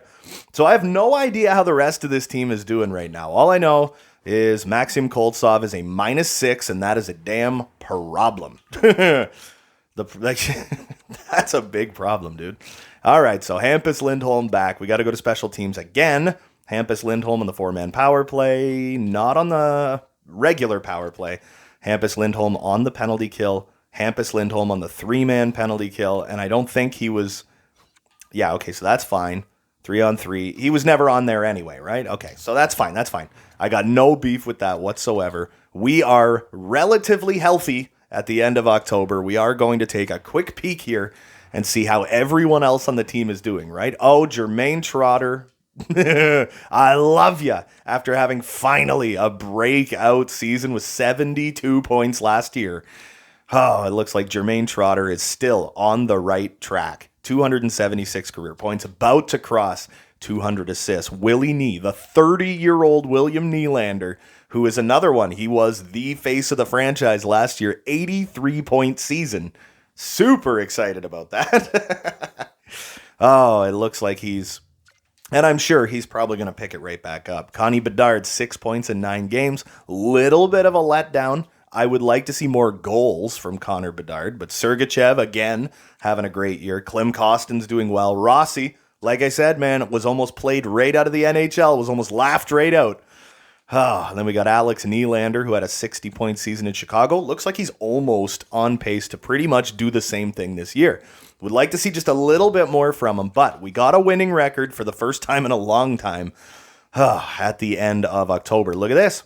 Rylan Austin, 4 points in 9 games. I got no beef with that. He played all 82 games for us last year. He had 26 points, but he was a -19. This year, looking like he's going to have a big jump in points. Could get about 40 points this year. And that would be absolutely fantastic in my opinion. If he on the third line got 40 points, I would be very, very okay with that. After that, we got Juuso Välimäki. Dominic Cahoon looking good. Anthony Honka, 2 goals, 1 assist, 3 points. I got no beef with that whatsoever. Hampus Lindholm's only played the 2 games, so that doesn't really count. But Vicky Soderstrom with the 1 assist, that's a little alarming, but he's more of a penalty killer than anything for us. And Maxim Koltsov did not have a great entry into the NHL. Dean Kukin has no points, but look at this, +4. That's important. He's playing almost 16 minutes a night. He's a +4. That is fantastic. He's an older defenseman, not on a huge contract. And in net, we got John Gibson with a 901, 2.7. He has 4 wins in 5 games, 1 shutout. Stuart Skinner having a little bit of a rough start to the season, but Stuart Skinner always pulls it together. You know what I mean? He always ends up, he finds a way. He ends up being very respectable by the end of the season. All right, so back to the calendar. It's time to get through the month of November. I'm fine with that. We had a major injury to our defensive core, and we still managed to pull out a respectable record with that. Now that we got our team back, okay, Zaikov's back. That's good. No, I don't want to make that trade. Here we go. 6-4-1. Mironov is out. Sudbury is having a lot of trouble. Oh my God, are they ever having a lot of trouble right now? Oh man, this is brutal. Anthony Honka, that's not a guy you want to see gone. So now, yet again, we got to go to defense. I got no choice, though. I got to put Koltsov on the third pairing. As much as I hate to do it, they get a -1. I kind of got to do it, man. Koltsov and Kukin. What do we got? Where's he going to be? Koltsov. Is he even going to be? Yeah, okay. So he's on the 3-man penalty kill. What if I was to change him out with Lint? No, you know what? I would rather him be up there with Victor Soderstrom yet again, right? I would rather him be up there. I don't think he's on any power play units or anything. No, he's not. Okay, so extras. No, we're fine. They're not on any special teams kind of stuff, right? Okay, so we're 8-5-1. Mikhail Mironov from Sudbury is available to play in the team's next game. Multiple players on Sudbury are eligible to be dressed. We'll go best lines. There's 2 more wins. Oh, baby. Anthony Honka. Okay, so now I'm going to stop it. We're winning. Maybe, you know what? Maybe we just keep going to the end of the month and see if we can keep up this winning streak. Honestly, there's a loss. Okay, so we might have to get Buddy back.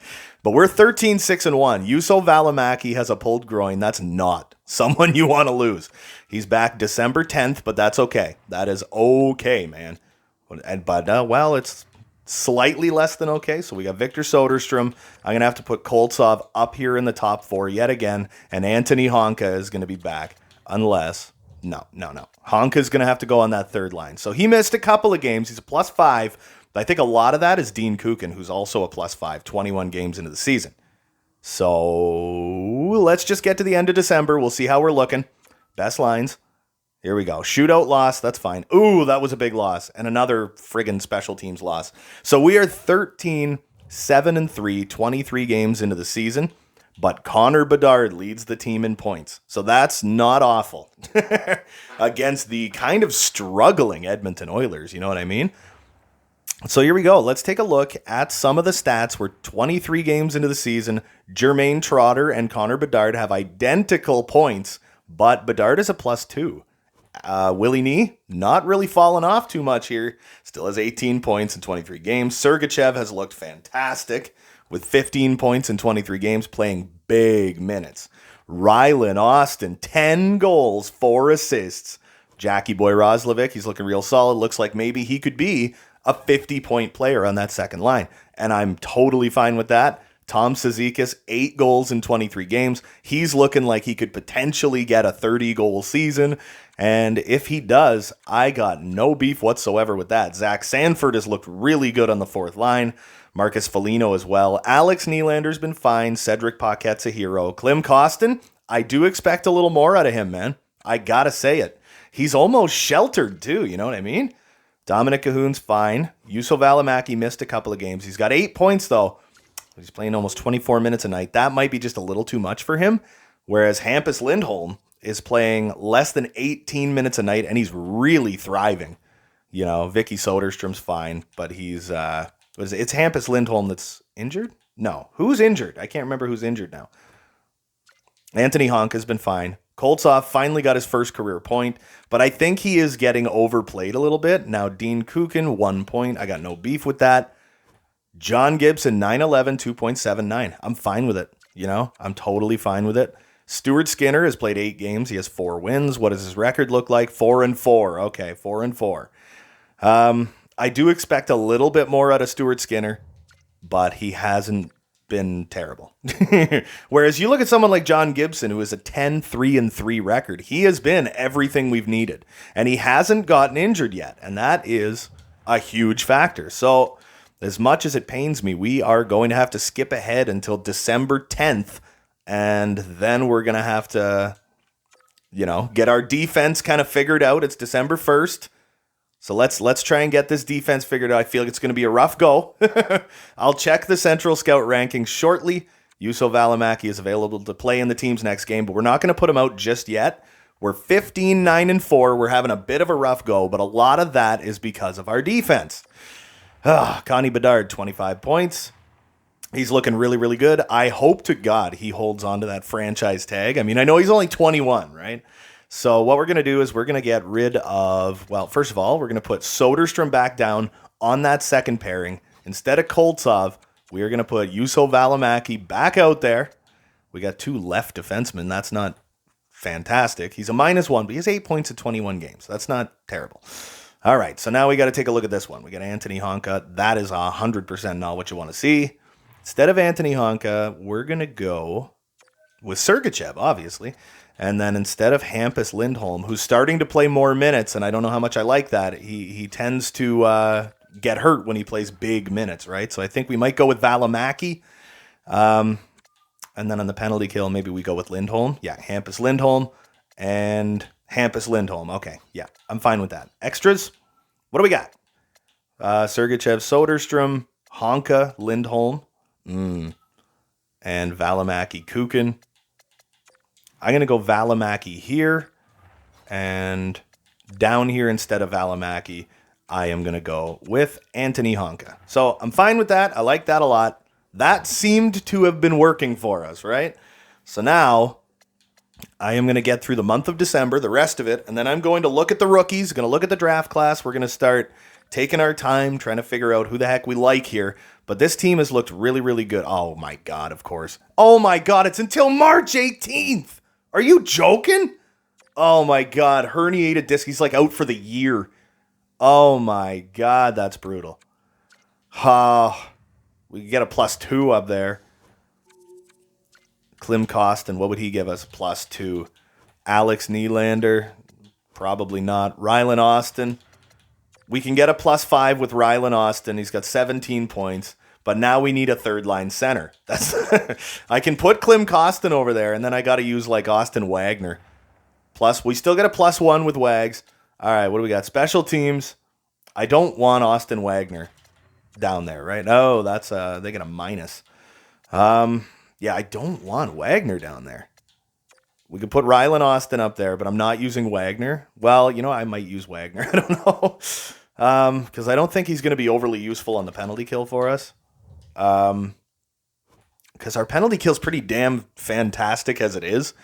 So this is a tough call, man. Who do we got? Nylander, Bedard Austin, Roslovic, Alex Nylander, Klim Kostin.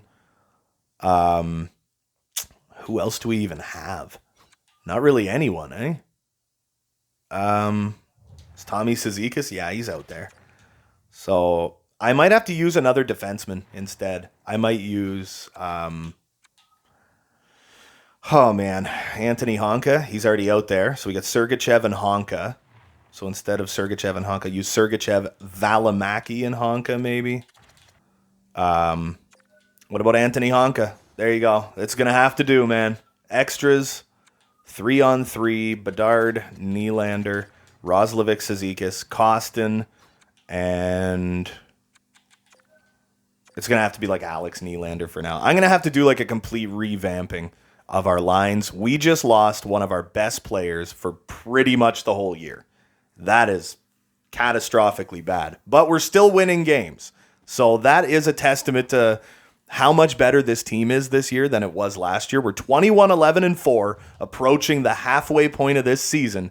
We are in the final day of 2026. My God, though. Jermaine Trotter, he has fantastic, he's missed 7 games. He's got 91 durability, and the guy's always injured. It's like, oh, God, like EA, you got to work with me here. So Bedard leads the parade with 32 points. Willie Nee is not that far behind him. He's got 29 points in 36 games. I am sure at some point he's going to seriously turn it on, though. Jack Roslovic, again, continues to be this huge story, right? He's 29 years old. We got him for one final year. I feel like I signed him to an extension. A 6-year extension, if I remember correctly. Tom Cizikas is looking really, really good. Looking more and more like a 30-goal scorer here as time goes on. He's only 23 years old. Got him for 4 years at 4.3. I think that's about to be a steal. Rylan Austin, he's a -7, but he has 22 points. Alex Nylander, very, very good offensively. Sergachev is kind of falling off a little bit, points-wise, but he is still playing very, very well, right? Klim Kostin is totally respectable. That fourth line is kind of unbelievable, you know? And we keep going down the list. We got Juuso Valimaki, who is a plus. He's playing about 23 minutes a night. He has 12 points in 29 games. Hampus Lindholm. I'm not going to go out and spend $10 million on a player. I'm not going to go out and spend $10 million on a player when less than 3 full months. It's more like 2.5 months from now.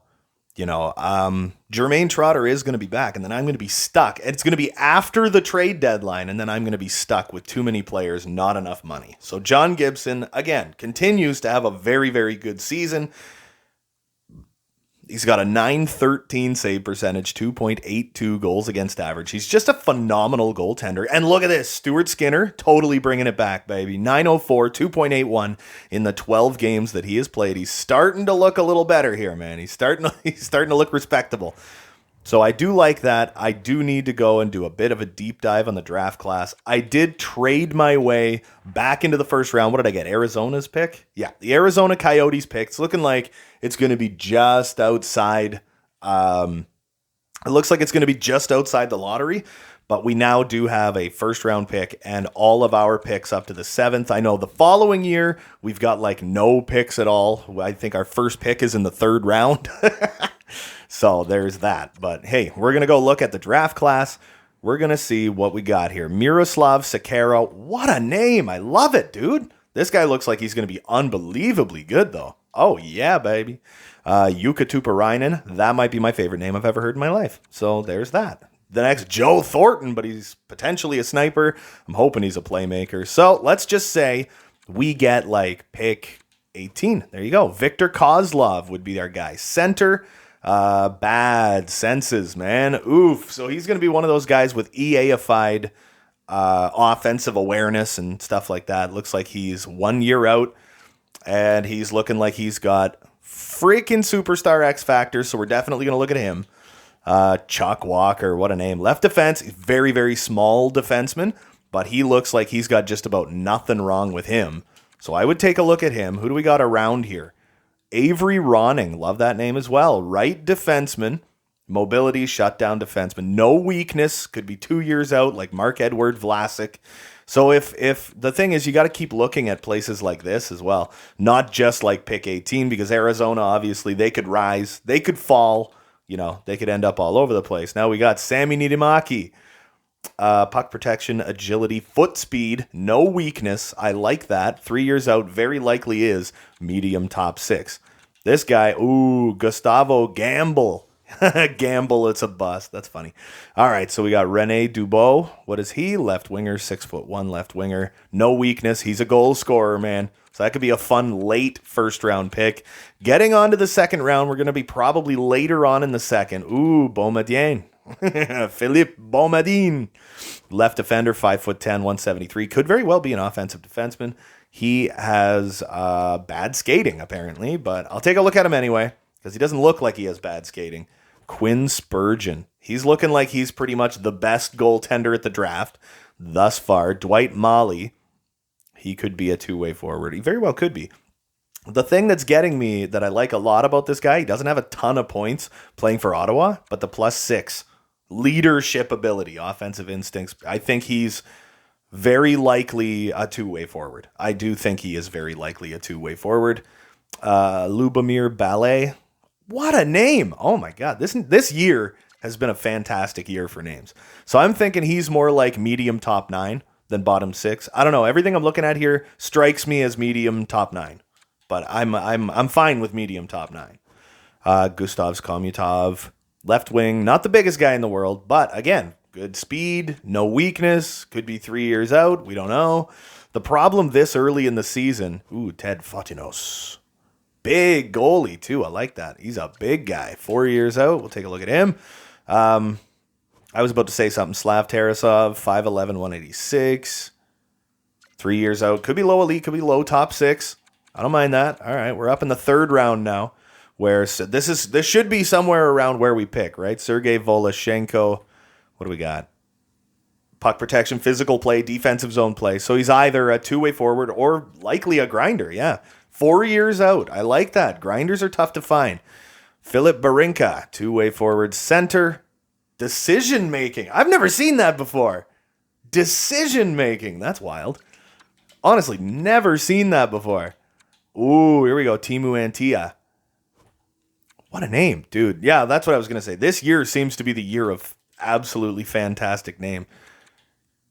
Fantastic names. Howard Goddard, right? Defender. He's an overager, so he could be closer to, he'll be closer to ready than a lot of the other guys. Lionel Cassian, like that name as well. Right wing / left wing.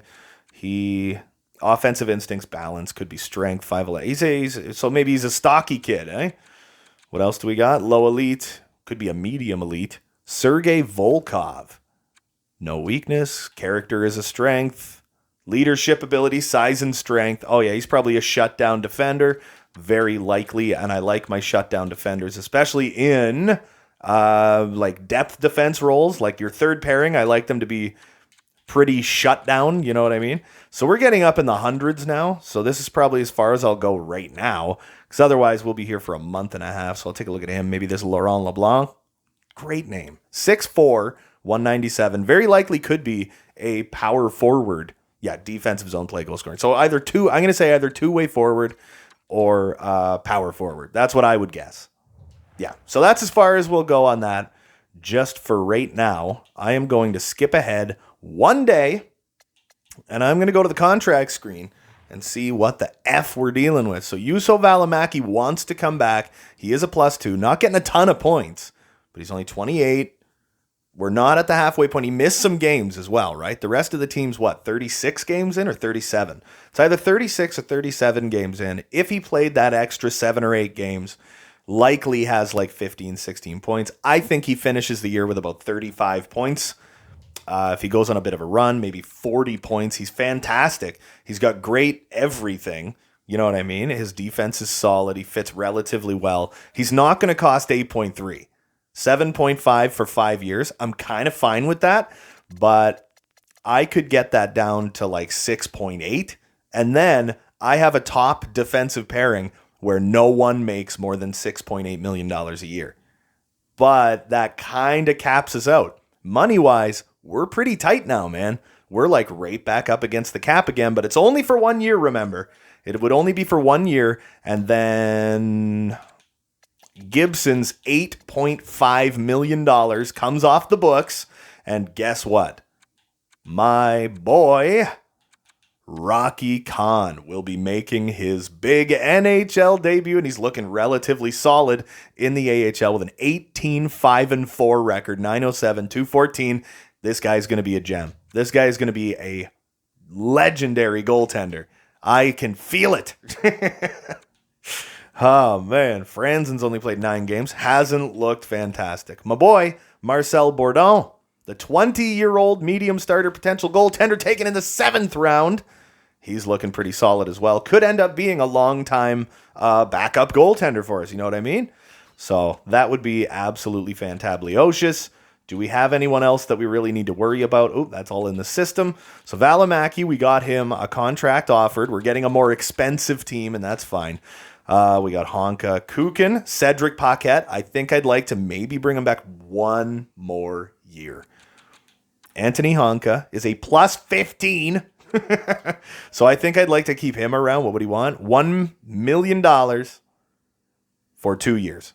So we are going to have to move somebody out because I'm going to have to offer him like, what is he? Oh, he's an RFA. That's fine. And Koltsov, yeah, these guys are all like RFAs. So he has 2 points, but he's a -14. So Koltsov clearly not ready for the NHL just yet. Dean Kukin, +13. Fantastic. The problem with Dean Kukin is he's aging out. You know, his potential's gone. He's a depth defenseman already. He's going to drop a little bit. And then in net, I don't know. Do we stick with Stuart Skinner because he has been very, very good for us as a backup goaltender? Or do you start Tucker Tynan? Do you try and get him into the net more? You know what I mean? Because I feel like with Stuart Skinner, you're going to get more consistency because of his poise and everything like that. And he's 82 overall. He has the starter potential still. So if he had a crazy run, he could potentially still become that like late blooming starting goaltender. The problem is, what does he want? Well, 1.4. So he actually wants less money to stick around. Johnny Gibson's been pretty fantastic for us. But the thing is, I do want to give Tucker Tynan a chance, right? I like Tucker Tynan. I drafted him in the 3rd round in our first year, and I do want to give him a chance. He has good attributes.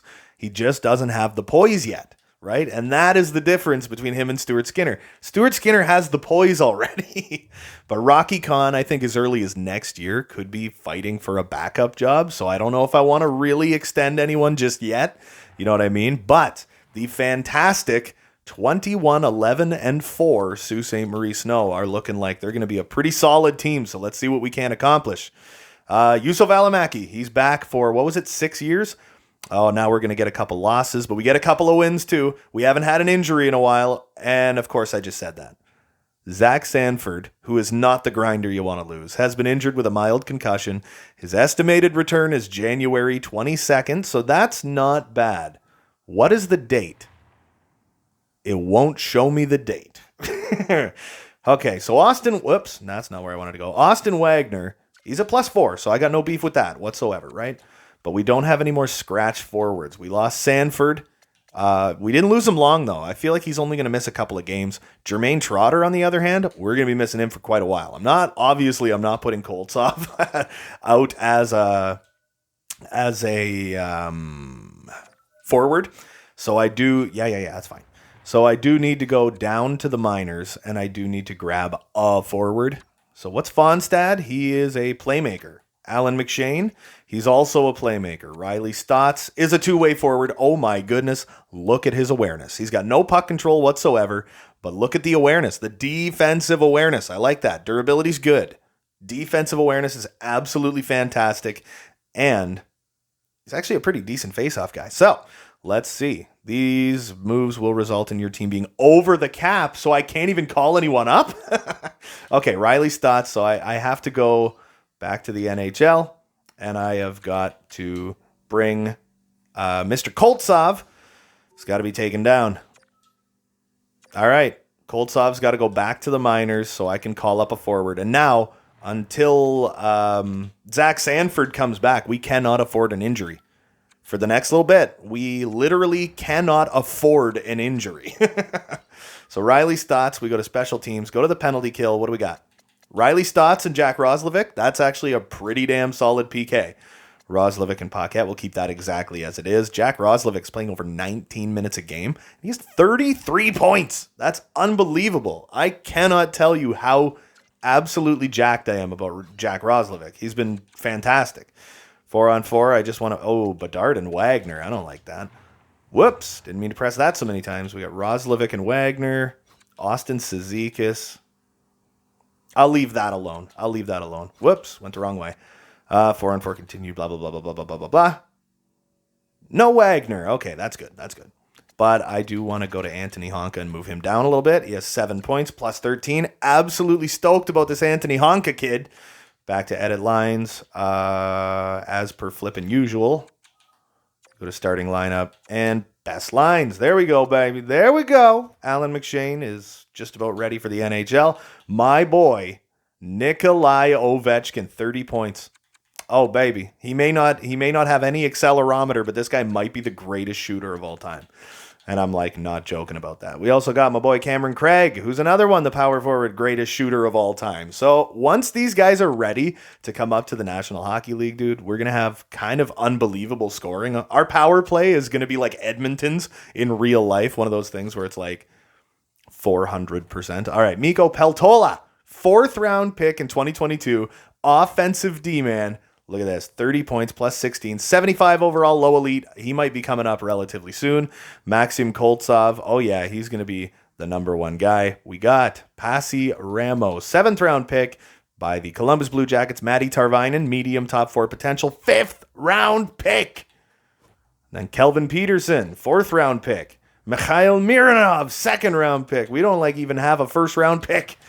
But we got to go with Rocky Khan, baby. 30 flipping games played this year, 76 overall.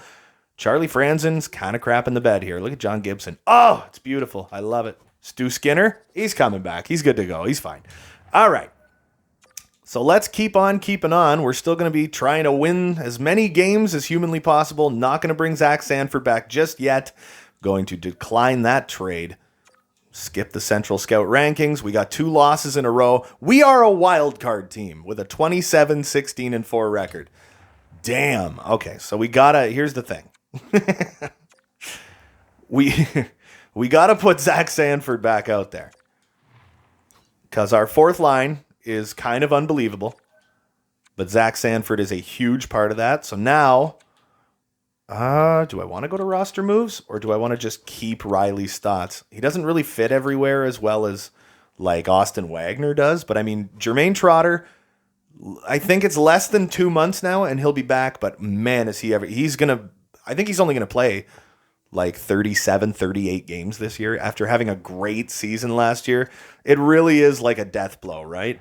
But now that we got Sanford back, all of our lines should be good to go, and we can skip on ahead to January 31st. We only got the 2 games left.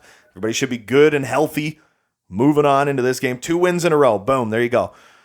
Oh, man, 29-16-4. Nobody ever told me it would be so hard. Here we go. Just trying to build a damn cup contender. Connor Bedard looking real solid with those 22 goals, baby. 22 goals, 25 assists. 47 points in 49 games for Connor Bedard. Not quite a point per game player yet, but my boy at 21 got his first 100 goals. And I'm fine with that. Willie Nee, 40 points. I like it. Tom Cizikas, 19 goals, 20 assists, 39 points. That contract's starting to look pretty damn fantastic, is it not, my friends? Jackie Boy Roslovic continues to be a great story. Rylan Austin, 23 goals, 12 assists, 35 points. For Rylan Austin, who is now on the top line, though. I'll give him that. Mikhail Sergachev, double-digit goals. He's a minus right now, but he's got 27 points, and we're still winning games. We have had some injury problems, and look at this. Still in the top 8 in points in the team. He has missed 20 games. That is how good Jermaine Trotter was for us for a short while there. Klim Kostin, I'm fine with that, buddy. Zach Sanford, Marcus Foligno, Cedric Paquette. Fourth line's been absolutely great. Loving that fourth line. Vicky Soderstrom, all those guys. Anthony Honka only has the 8 points, but he has been really good, right? Dean Kukin only has 3 points. He is getting up there. He's aging out. I don't expect points out of him. Riley Stotts actually had 2 assists in 4 games. Austin Wagner only has 6 points in 20. That's a problem. But, it looks like Johnny Gibson's maybe fallen off a little tiny bit right now, man. It doesn't look like he's playing overly fantastic right now. And now we got Stuart Skinner. And honestly, as much as it is always to my own detriment, and I always kick myself in the ass for it afterwards, I think once we get there, I'm probably just going to skip the deadline again. There is nothing I want to do with this team. I really like this team. So here we go. Oh my God, I hate this game though. So, Rylan Austin, gone for a couple of weeks. So we're going to have to move around some folks. Man, I think we're about to hit a real rough patch for a couple of games here. 4-0 win, that's not terrible. Okay, Rylan Austin, we'll get you back soon, man. There's another win. That's good, that's good. I don't want to trade. There's another 6-5 win. I don't like the fact that it was 6-5, but I like the fact that we just won. And look at that. Connie Bedard is a point-per-game player. I'm having that. I'm pretty happy about that. So Dominic Cahoon, Austin Wagner, we can keep all those guys. And my boy, Rylan Austin's going to be coming back up to that number 1 line. 50 games played as opposed to... So he missed 3 games. I'm pretty sure he's healthy. But again, I always forget. Do need to keep checking special teams. So Rylan Austin, we're going to put him back up on that number 1 power play unit. Jackie Boy Roslovic. So what did I do? I think it was Rylan Austin as well, right? I had Rylan Austin on this number 1 power play. Yeah, the number 1 4-man power play. Everything's looking real solid. I like it a lot. Let's keep going. Let's just get through the month of gosh darn February without too many injuries, man. Like I said, this season, this is going to be a long video, I can tell you. So let's try and get through it without too many injuries. Nice win. Cameron Craig, that's Sudbury. Not worried about it. Not worried about Sudbury. Another win. There's a loss. It's fine. We're playing relatively well. I just want to be, oh man, but here comes the losses. Oh God, here come the frickin' losses, man. Jesus, there's a win. Much needed. 35, 22, and 5. But there is a team 2 spots below us that are like 2 points out of the playoffs right now. And like, oh my God, man. Because This game hates everybody. We have got the most unbelievably stacked division. Do we not? That division sucks. It's horrible. That division sucks. That division is pretty not bad. Well, the top couple of teams are good. Then there's a huge drop. And then our division, from number 1 to number 6, it's like everybody's doing great. There's one team below 500 in this division, as opposed to 2 in that division, like 4 in this division, and 3 in this division. We're the only division where there's only one team below 500. So, like I said, though, what I'm going to do, because Jermaine Trotter comes back very, very soon, I am honestly just going to skip ahead, past the trade deadline, and I'm not even going to go in. I like the team we got. I say that all the time, and then horrible things happen. But again, I'm sticking with what we got. I like this team. I got no beef with this damn team. Nick Bjugstad, I'm not interested. So we're going to have to do her day by day, baby. Through the Pittsburgh Penguins. There's a 5-2 win. We needed that one. Let's see. We just got to get through a couple more games. I'm going to go to the injury report real quick. March 18th. We're 12 days away from Jermaine Trotter coming back. So honestly, I am going to just skip to the 18th. We're going to get Jermaine Trotter back. He's coming back against the Philadelphia Flyers, baby. Cameron Craig's available. There's a win. Oh, baby. Here we go. Jermaine Trotter's available next game. Not going to risk it. There's a win. There's a loss. That's fine. We just moved up the standings quite a goddamn bit. I know I got to look at the Central Scout rankings. We're 3rd in the division now, 70 games in. Jermaine Trotter's coming back, baby. Connie Bedard, guess what? You're about to have a goddamn line. Rylan Austin jumped up. He is officially a 3rd liner. So that doesn't work. Rylan Austin has to go back down to that 3rd line. Austin Wagner, you have been replaced. You have been fantastic. I'm going to say Austin Wagner, 18 points in 41 games, plus 7 playing on that 3rd line, has been great. Riley Stotts, he was a plus, 7 games, 2 points, no beef with that. I have definitely gotten a lot out of not a lot. You know what I mean?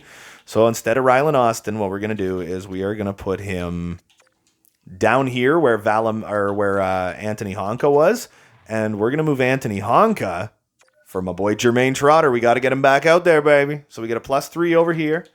Jack Roslovic, I think that's what it was. Rylan Austin was down there. Jack Roslovic, I do not want him out there, though. So I think it is going to be Anthony Honka again. All right. What else do we got? Who's the problem here? I think it might be Tom Cizikas. So I could move Rylan Austin down here again. Anthony Honka shouldn't be playing crazy minutes anyway. And we are going to throw my boy Jermaine Trotter out there again. I like it a lot, man. What if I was just... No, I can't even swap those guys. PK, that shouldn't be affected by anything. Extras, no. Go back to 4-on-4 where it's Bedard and Trotter, Nylander, Roslovic, Austin, Cizikas. Fine with that. 3-on-3, Bedard, Nylander.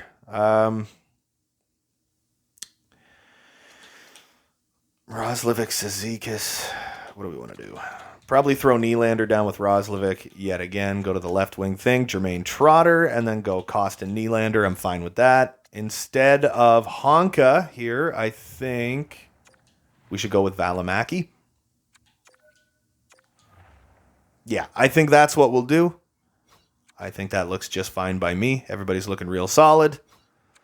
We got everybody back, man. Everyone is healthy. We have a healthy team for the final 12 games of the season. We are 4 points into a playoff spot. Oh, my God. We're 41, 24, and 5, and we're only 4 points into the playoffs. That's why I said, this division is insanely stacked. So, first thing we're going to do, we got 12 games to go this season. We're going to check out the stats on this team, see where everybody stands. -2 for Connor Bedard, but he has 27 goals, 38 assists, 65 points. With 12 more games and Jermaine Trotter back on that top line, I think Connor Bedard could be a plus.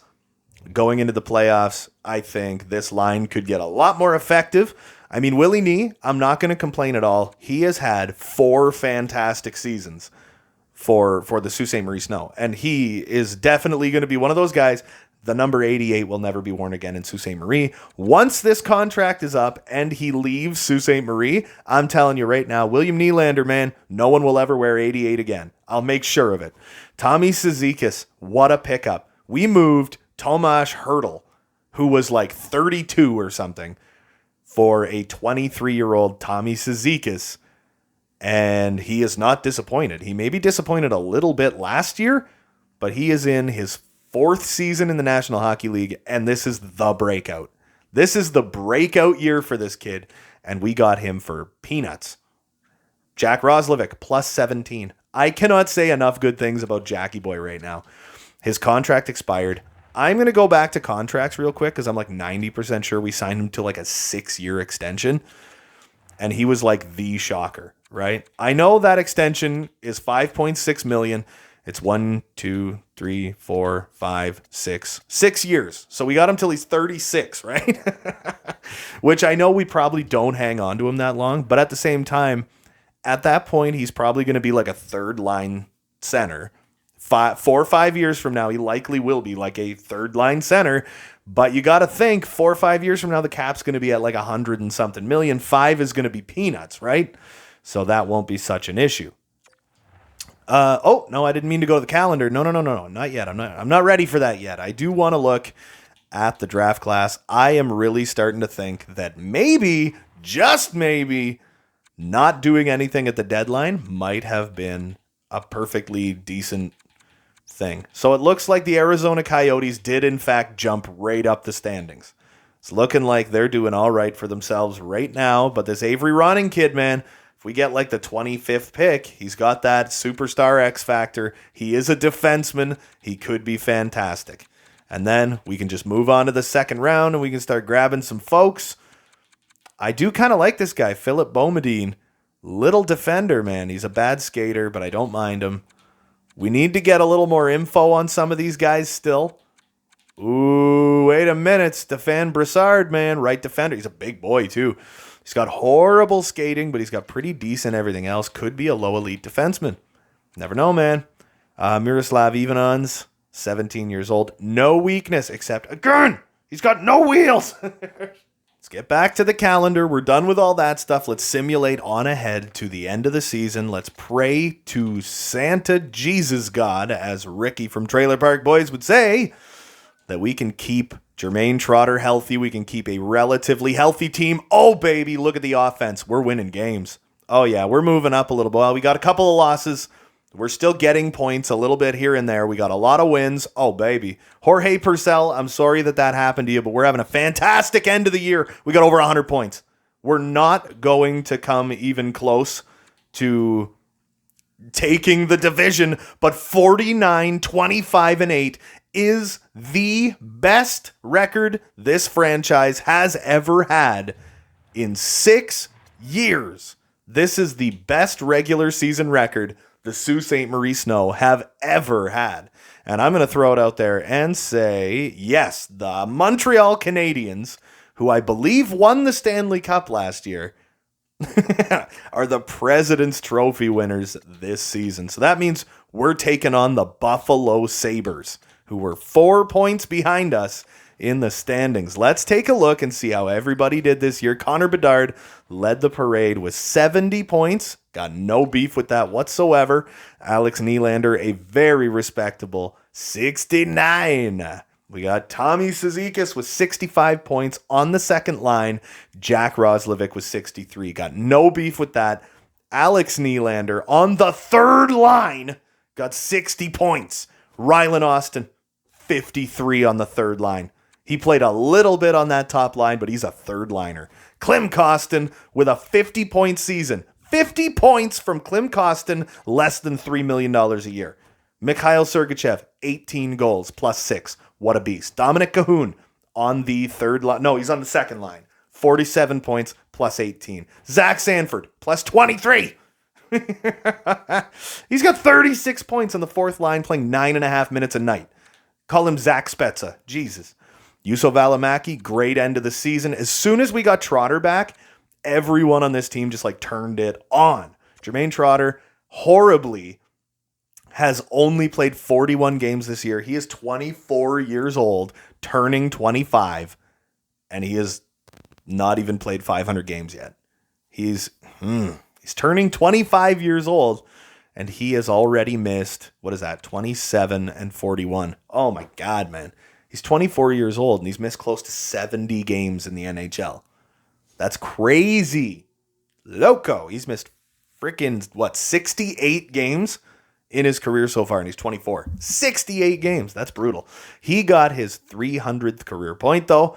Hampus Lindholm, who is definitely aging, but he should still be respectable for another couple of years. Great poise. Austin Wagner.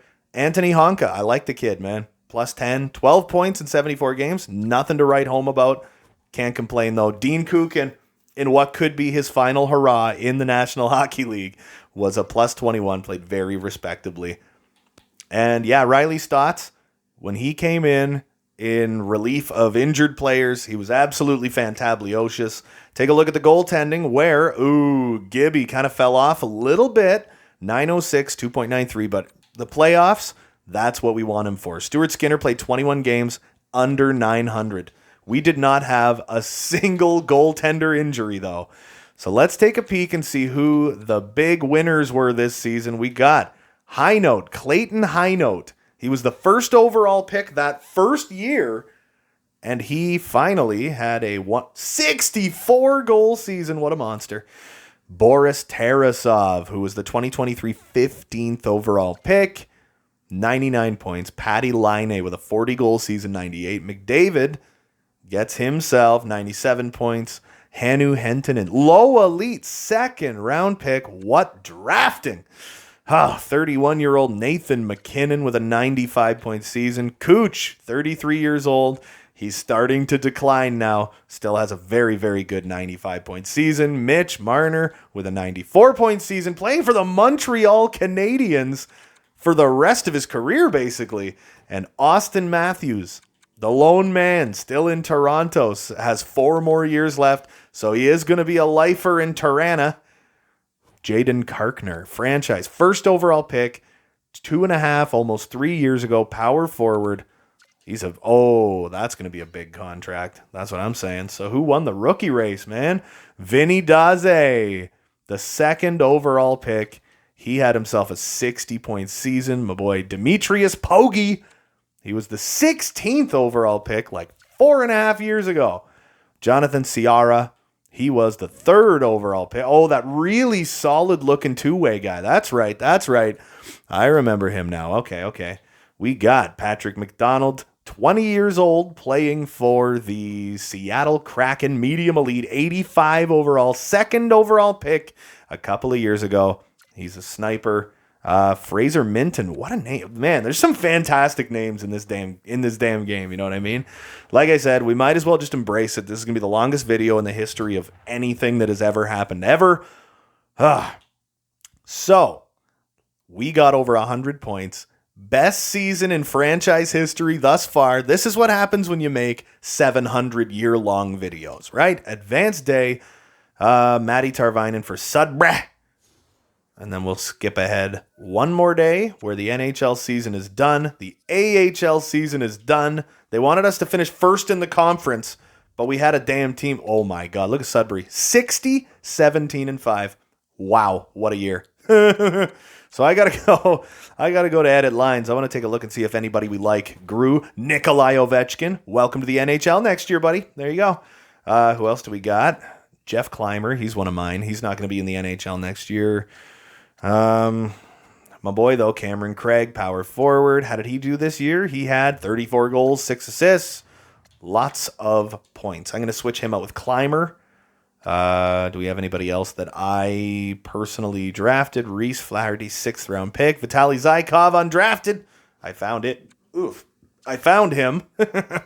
And then on defense, Peltola, Koltsov, Ramo, Peterson, Kaigorodov.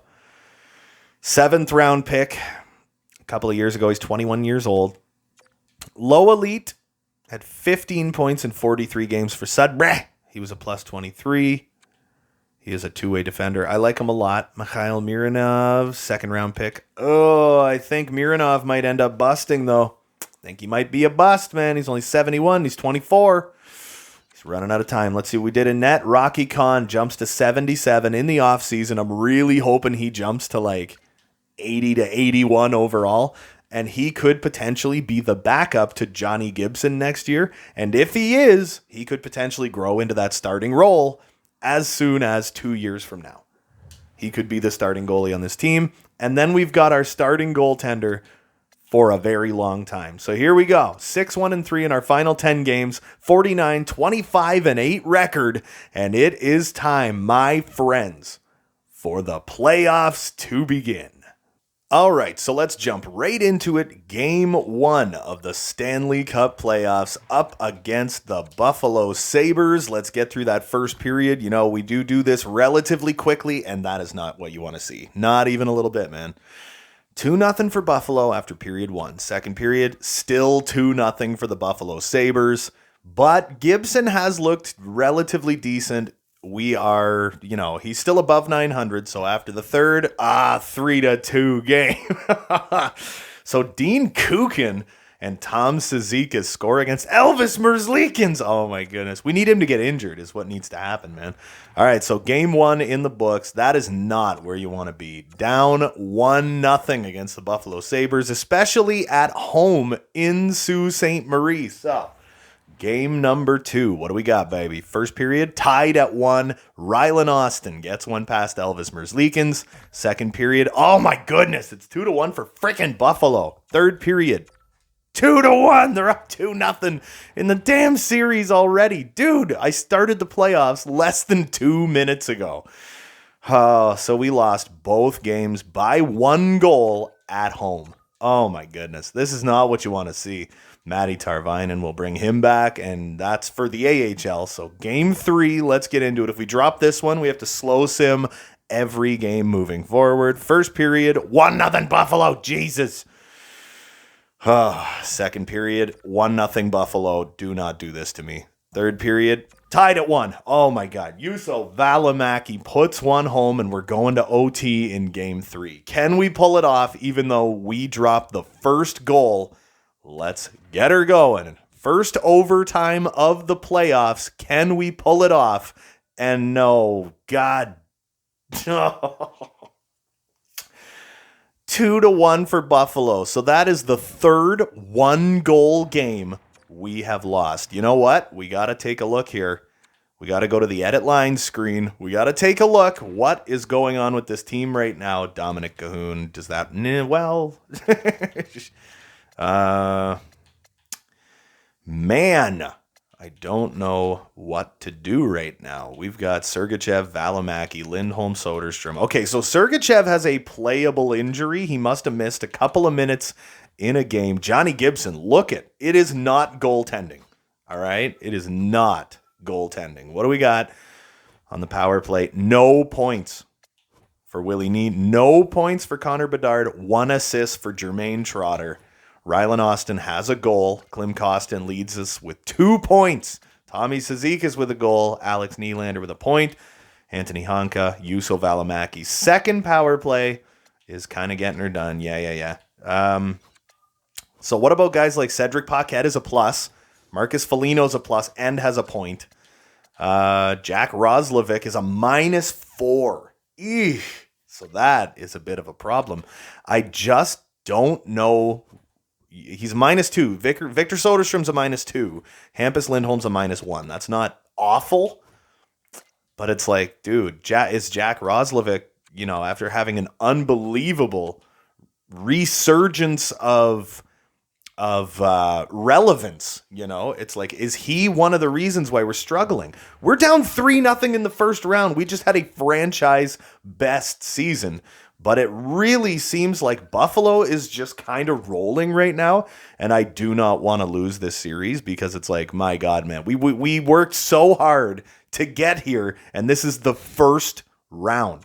So we go into game 4. There's nothing I can change, Our team is set up exactly the way it needs to be. Our goaltending is not the problem, not even a little bit. Boom! Hampus Lindholm scores on the second shot of the damn game. We're getting heavily outplayed by Buffalo. We're slow simming through every game for the remainder of the first round because we're facing elimination all flipping ready almost at the end of the first. And Victor Olofsson ties it at 1, but Mikhail Sergachev gets it right flipping back. So that's the first period. This is the first time we have ever led in this series. First time we've ever led a game, and it's game flipping 4.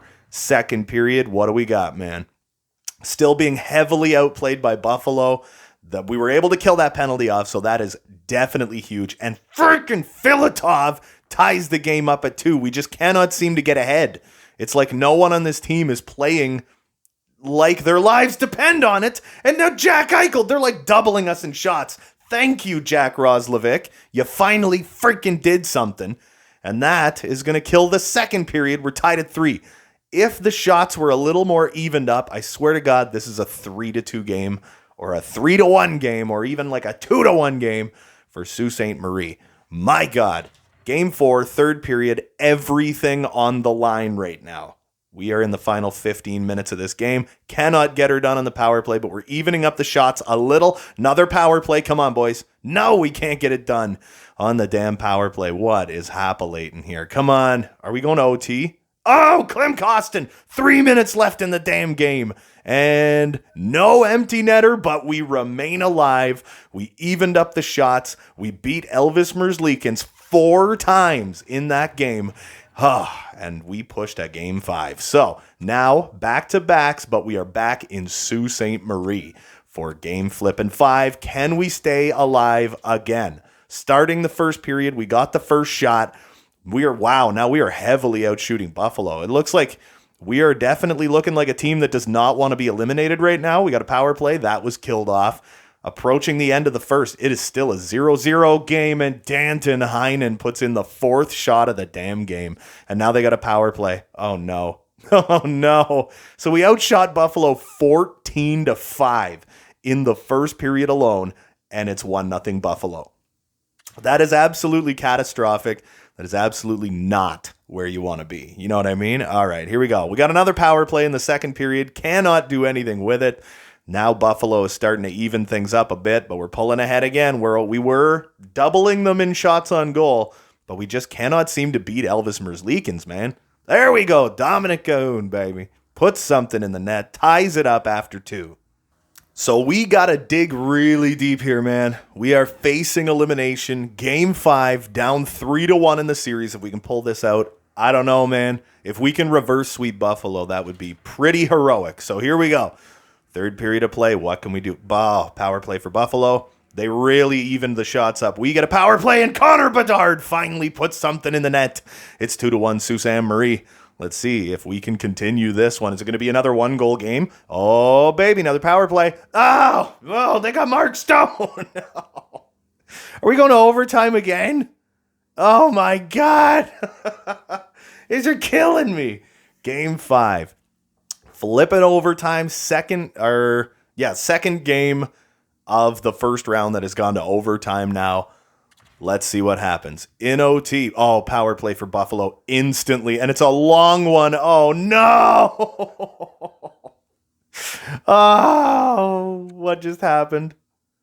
Mikhail Sergachev took a major penalty in overtime in a freaking elimination game.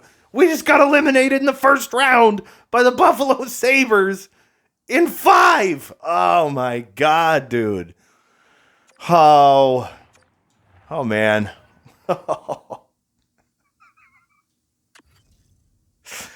Oh. The Sudbury Aces again. The Sudbury Aces made it out of the first round. Did they not win the Calder Cup last year? No, it was the year before they won the Calder Cup. They're looking like an unbeatable team right now. So whatever, man. We're just going to skip on ahead. Let's see how they do in the second round. There's a win.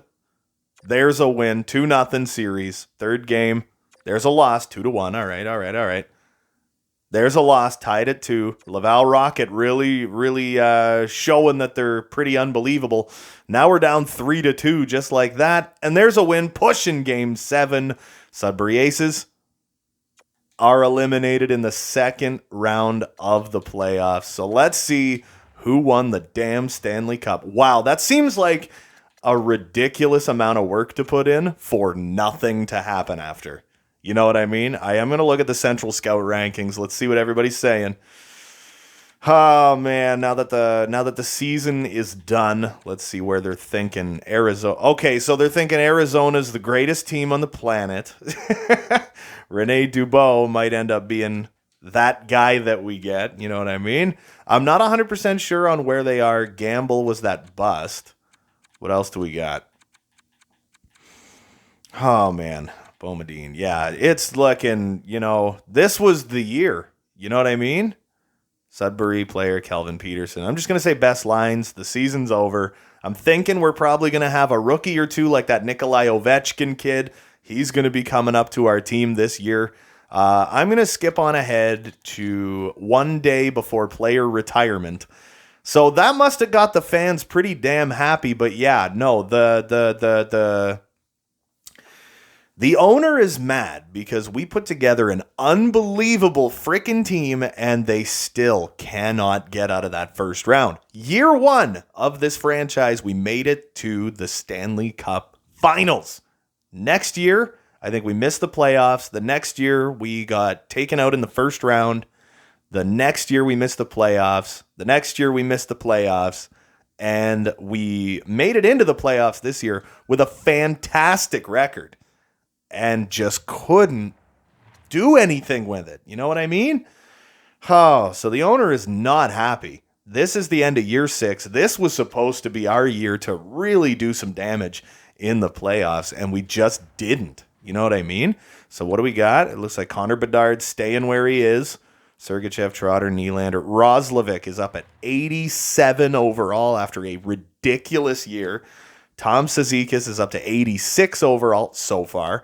Juuso Välimäki looks like he dropped a little tiny bit. Klim Kostin's good to go. Vicky Soderstrom, he's good. Oh, Rylan Austin, baby. Oh, Rylan freaking Austin. Okay, so where does William Nylander sit right now? Still says top line guy. But if we could maybe move Willie Nee down to the second line, by next year, we could potentially put Rylan Austin on that top line. Hampus Lindholm's fine. He's getting up there. Alex Nylander had a 60-point season on the third line. No beef with that. We got him for 4 more years. Dominic Cahoon had a 47-point season on the second line, but he will be relegated to the third. Might look to move on from him to make room for another guy coming up. Zach Sanford was fantastic. Marcus Foligno was fantastic. Not Austin Wagner. Where are you? Oh my goodness, he's not even on the list. All right, where are we? Cedric Paquette, 4th line guy. Yep. Like him a lot. 34 points. Definitely want to hold on to him. He wants 2.275. Could I get him for 2 even for 2 years? I love this grinder line. It is an older line, man. Dominic Cahoon was fantastic for us, but I think his time here is pretty much done. And then we got, Mikko Peltola, offensive defenseman, could be making his debut. My boy Nikolai Ovechkin, greatest shooter that has ever lived in the history of mankind. 28th overall pick 2 years ago. You know he's making his NHL debut. Maybe even on like the third line. You know what I mean? So if we go back up here, we would have Trotter. I'm thinking it's probably going to be like Bedard, Trotter, and I'm really hoping Rylan Austin. Second line would be Roslovic, Nylander, Cizikas, which is a disgusting second line. Third line would be Klim Kostin. I'm going to say Alex Nylander, and I'm really hoping that Nikolai Ovechkin kid. And then the fourth line is going to be Sanford, Foligno, and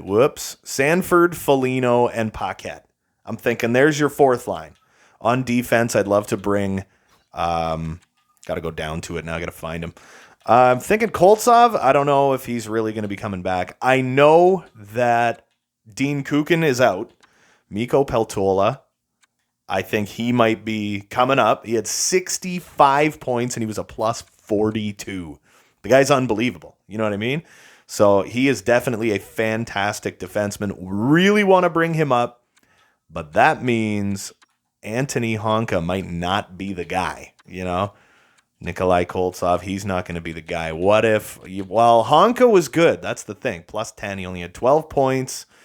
He's really good defensively, you know, so I might be able to make it work. I might have to go and look for a new defensive defenseman, someone that fits a little better, you know what I mean?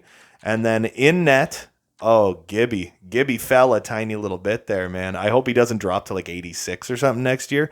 But John Gibson is a fantastic goaltender. I'm totally satisfied with him. Stuart Skinner, I think we got to let him go. And I think, oh, baby. Oh, I think Rocky Khan is officially in the National Hockey League next year. The 22-year-old, I think Tucker Tynan is still going to be that third-string goaltender. And I think Rocky Khan, he could very well be like 82 overall next year. You know what I mean? And then I think maybe Graylinger might take over as the starting goaltender for the minor league team. The year after, I'm thinking Marcel Bourdon is going to get his shot, the 7th-round pick, the steal. But I really do think Stuart Skinner, I think it's time for him to go. He was very, very good for us, but cap space is a problem. I think Dominic Cahoon's 5.3 is going to be leaving the books as of next year. And holy crap, man, that seemed like just a lot of work. You know, I got to go to the draft board very quickly. But that seemed like a lot of work. Yeah, the 28th freaking pick at the draft, man. Wow, that sucks. So what if I was to take Dominic Cahoon and move him with the pick 28 and try and move up to pick 26 kind of thing? You know what I mean? That's maybe what we'll try to do. Anyway, yeah, no, that's what an absolutely devastating end to this episode. This episode went really well, but it went really long. You know what I mean? We put so much work into building this team back up into a contender, had a franchise record season with 106 points, 49 victories. That is a franchise record, I'm pretty sure. Like, I'm 90% sure that's a franchise record. Absolutely best season we've had, regular season, in franchise history. For it to just end that disappointingly bad. It wasn't goaltending. You know, John Gibson was fantastic. I think in the hold on, I'm going to go look really quick, and I'm going to see what Johnny Gibson had in the playoffs, right? So he had a mediocre regular season, but you look at his playoff stats, in 5 games, he had a 928 and a 2.53. Goaltending was not a problem in these playoffs. Scoring was. Let's go to all skaters. Connor Bedard, in the playoffs, 1 goal minus 3. Mikhail Sergachev, in the playoffs, 1 goal minus 3. Jermaine Trotter, $10 million player, 2 assists minus 2. William Nylander, 69 points in the regular season, 2 assists minus 4. Jack Roslovic, whose his extension kicks in this year, 1 goal minus 3. And it's like that all the way top to bottom. Except, I'm going to throw it out there and say, Mr. Klim Flippin' Costin, 3 points plus 1 on the third line. Unacceptable. The only time he has ever been to the playoffs is with the Sault Ste. Marie Snow. And he is even. He's played 15 games and he's had 5 points. 3 of those 5 were this damn year. So, what do you say, right? Yeah, that is just utter disappointment. This was our year. I felt it. I could feel it. This was it. This was the year. We were finally going to do something. We were finally going to get over that hump and go on a really good run. You know what I mean? Anyway, that's gonna do it for me for this one, man. If you made it this long, don't forget to hit like and subscribe if you haven't already. There's new videos coming all the freaking time. And until next time, you beautiful melon farmers, have a good one.